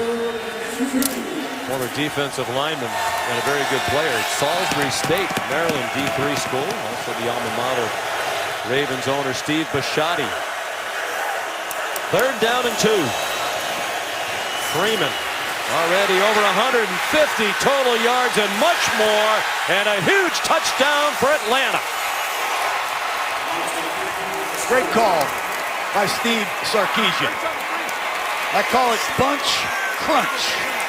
They motion to a bunch formation, and they crunch block them to the inside. And the key block is Mohamed Sanu, our pregame grinder. Watch Sanu block down. They're going to toss the ball. They crunch the inside part of the defense. They pull the offensive tackle, and they get Freeman outside for a beautifully executed bunch crunch. Sorry, I get in the stadium, I start acting weird, man. Big night for Freeman, as you said earlier, Coach. They do a good job on Julio Jones, and they have. Julio's only 3 catches. Watch out for Freeman. 122 yards rushing after this 32-yard touchdown run.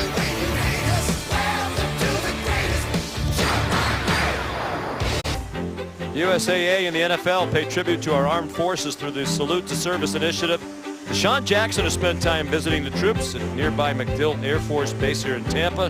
Tonight we honor his cousin, retired Army Sergeant Jimmy Jackson, who served in Vietnam 1967 to 1970, earned 2 Purple Hearts and 2 Bronze Stars. And Deshaun talked about his cousin as a very positive influence in his life. 10-point lead for the Falcons, under 8 minutes to go. Matt Bosher kicks off, and Jaquiz Rogers will not try to run it back. What a drive that was by Atlanta. 69 yards of that 87-yard touchdown drive on the ground.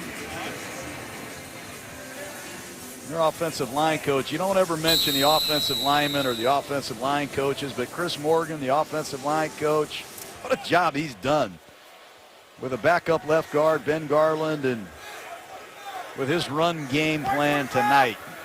Look for the no-huddle offense from Jameis. Yes, sir. Hold it 59. Hold it 59. Sunday. Let's go. Nice pocket and a good catch. The throw behind the rookie, Chris Godwin, but he was able to snare it for an 18-yard gain.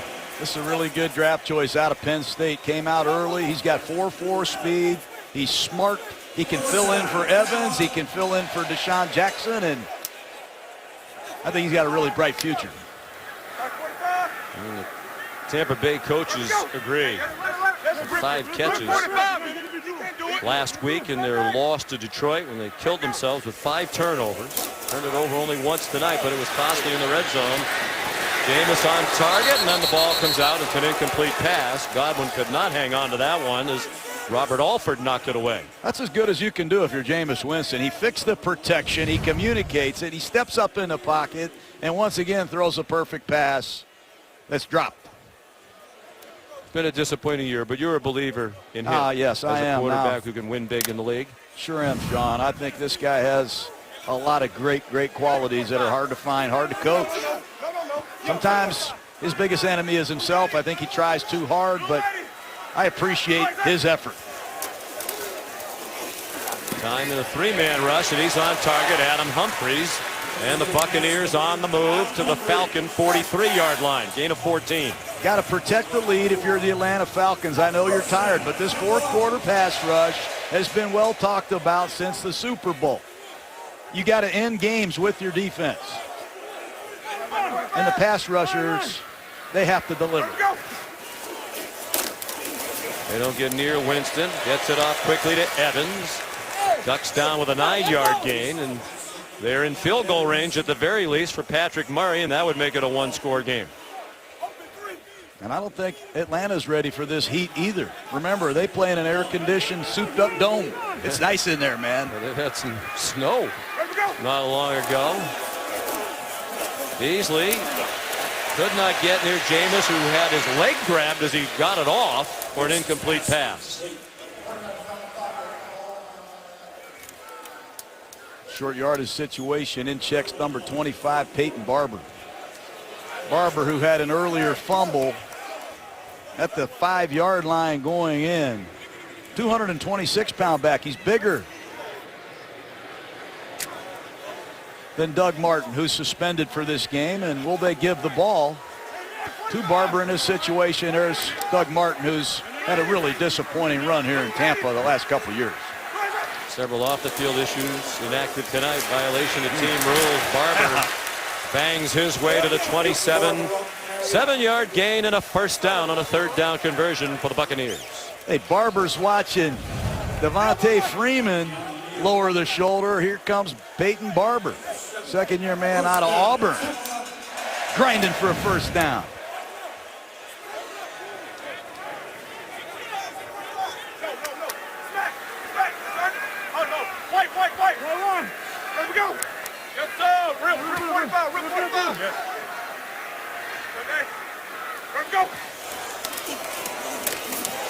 Again, plenty of time for Winston. Neither team can really rush the passer much tonight. Humphrey steps out of bounds. Short gain. Robert Alford there for Atlanta. Pickup of 4. You see, when Jameis gets in these no-back sets, Atlanta's checking to a 3-man rush. They drop one of the defensive tackles out of there, and they have 8 men in coverage against 5 Buccaneer receivers, and it's hard to find people open. And here they are again in a no-back set. Will they check to a blitz this time?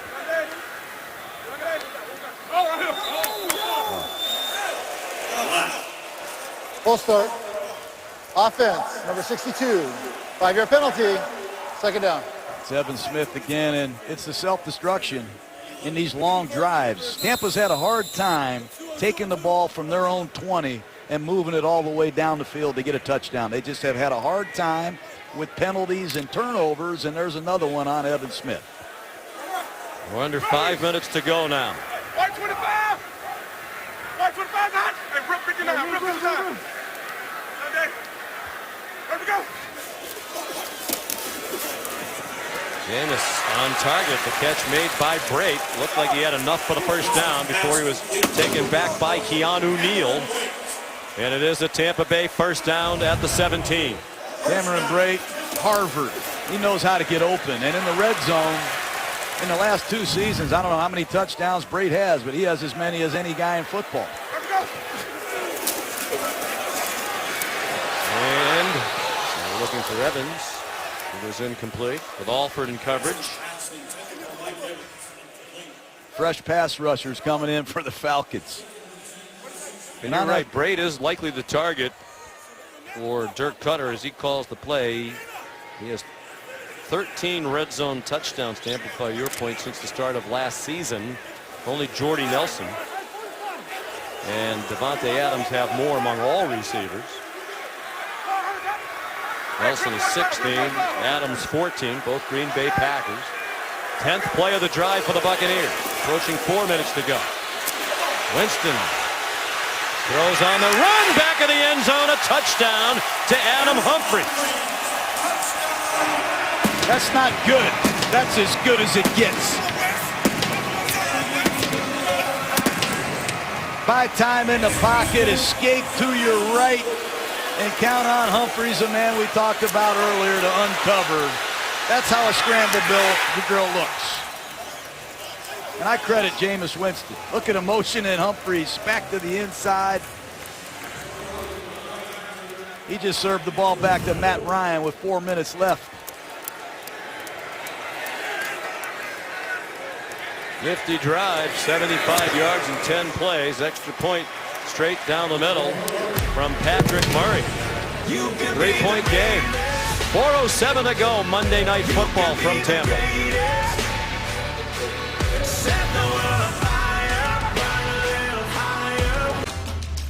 ESPN's Monday Night Football is brought to you by Fisher Investments. Habanero Cigars, the heart of Ybor City, historic Tampa neighborhood. Since the late 1880s, hundreds of millions of cigars. I've been down there, let me tell you. Ybor City.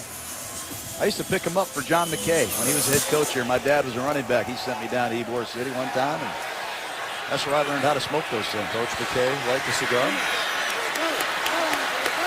Andre Roberts, nice return. Coach Gruden would have a cigar occasionally.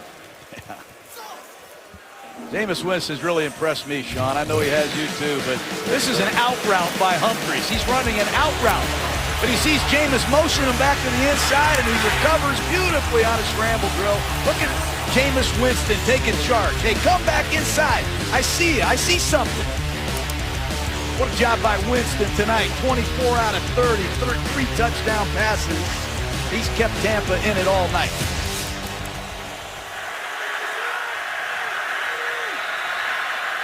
Four minutes to go. Important drive for the Falcons with an eye toward the playoff picture. It's a 1-yard gain for Freeman. They've rushed for 197 yards as a team tonight. That's the season high for Atlanta. And a lot of it on toss sweeps. Toss sweep after toss sweep. There's Mike Smith. He has run out of defensive players. Linebackers, defensive linemen. I believe he's going to have to blitz. He's going to have to trust his corners to hold up. Won't be surprised if he brings the house. He did last time in Atlanta. Came into the game without 2 of his best defensive players. Darryl McCoy, Levante David out injured. A number of others have gone down during this game. But even at 4-9, battling as their head coach, Dirk Cutter said they would. They stopped Freeman for a short gain. And they've done a great job on Julio Jones tonight. Just the 3 catches for 54 yards. There's Steve Sarkisian. Biggest call of the night. Be surprised if he doesn't look for Mohamed Sanu. He's the #1 target in 3rd down. He's in the slot where they can get him some field to work with. They love Sanu on 3rd and medium. Best 3rd down team in the league, and they're 62% on 3rd down tonight. 8 out of 13. Again, very low rush at Ryan. He completes one for a first down. Devontae Freeman got rocked but held on for a huge third down conversion to the 39-yard line. You aren't kidding. What a performance by Freeman. He's doing it all tonight with the absence of Tevin Coleman. He's got to be exhausted. He's going to come out and work against number 51, rookie linebacker Kendall Beckwith. He sees Ryan in trouble. He breaks his route off, and he has the ability to hang on to the ball. Season high 194 scrimmage yards, almost a career high. That's 207. That came in the last Monday Night Football game in which he played at New Orleans last year with 152 rush yards and 55 receiving. He is not a finesse back either. I mean, he is looking for you. I'd like to see you try to tackle him. No, thank you. Tampa Bay used a timeout. The Buccaneers have one left. Ward tripped up, 1-yard gain. Yeah, it looks like Dirk Cutter has used his last timeout. They'll have the 2-minute warning to stop it.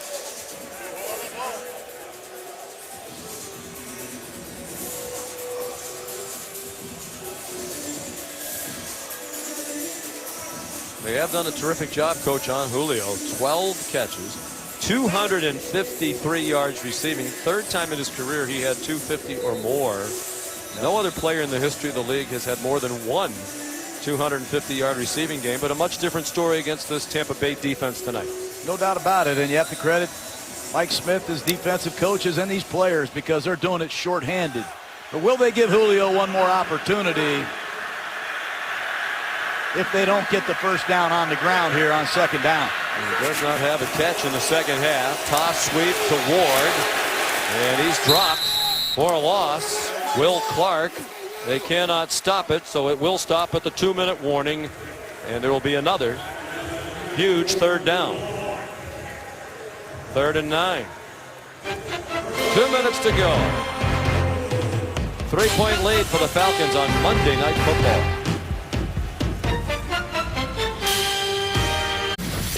Coming up on SportsCenter, the Falcons a first down away from the victory, but Louis Riddick says something still doesn't feel quite right with Atlanta. And on the night both his numbers are retired, we dip into the vault to look back at Kobe's 81-point night. Plus, of course, Monday means bad beats. Now back to Sean and John in Tampa. Fellas? All right, Scott, thank you. 2 minutes to go in this one. And a big 3rd down and 9 for Dan Quinn's Falcons. Well, do you throw the football if you're Dan Quinn? Put your money where your mouth is. You have Matt Ryan, all these great receivers. The Buccaneers have not been able to muster any kind of pass rush. But if you throw it, you risk stopping the clock. I'd like to see him put the ball in Ryan's hands. Let it rip. Jones at the top of the screen working against Grimes. Tampa Bay does not have a sack tonight. They have a league low 17 for the year. Can they get some pass rush here if Ryan goes to throw it? They get around him and they knock him down. There's the sack on 3rd down and 9. Clinton McDonald made the play. What a game Clinton McDonald has played tonight for Tampa. He's played a lot of snaps. You're going to see McDonald, number 98, working against Schweitzer at right guard. He just continues to work. He retraces. He finds Matt Ryan, and they're going to take all this clock, perhaps take a delay of game. And Jameis Winston with no timeouts left, needing a field goal. I think they're going to use a timeout rather than take the 5 yards. Charge timeout. Atlanta, this will be a 30-second timeout. Dirk Cutter, I'm sure, has gone over the plays with Jameis. He'll have to do a lot of this himself at the line of scrimmage. No O.J. Howard. We have not seen Deshaun Jackson. And he told us we've got a backup right tackle, Caleb Benenoch, who has been a guard. We're a little concerned. We're learning about him. Can he hold up? He did beautifully on the last 2-minute drive, and I think Atlanta's defensive line is exhausted.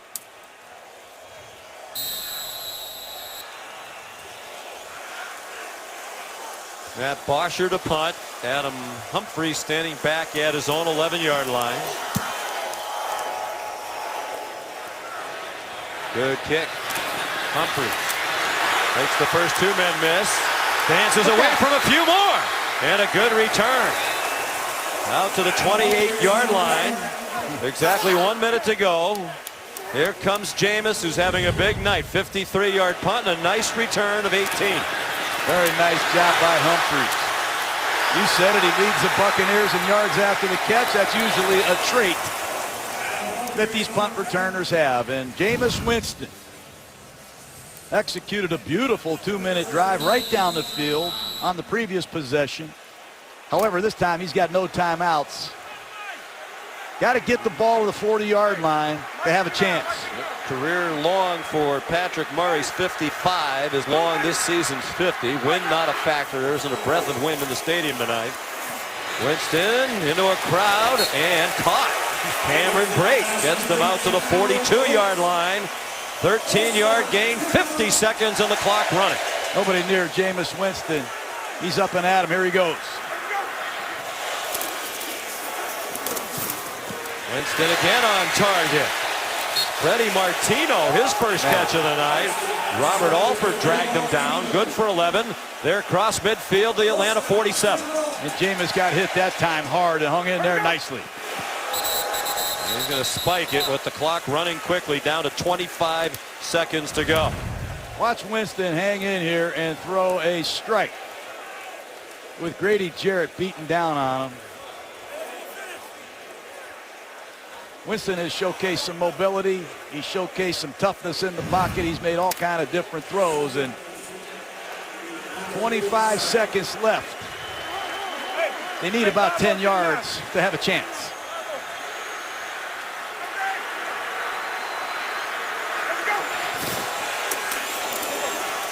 Three-man rush, plenty of time, and a good catch in traffic again.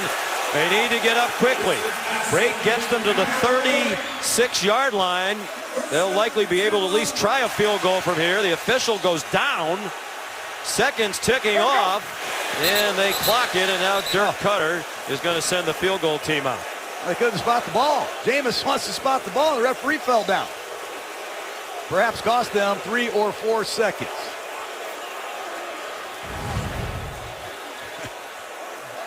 Trying to get the ball spotted. We have a fumble. Cost the Buccaneers some time.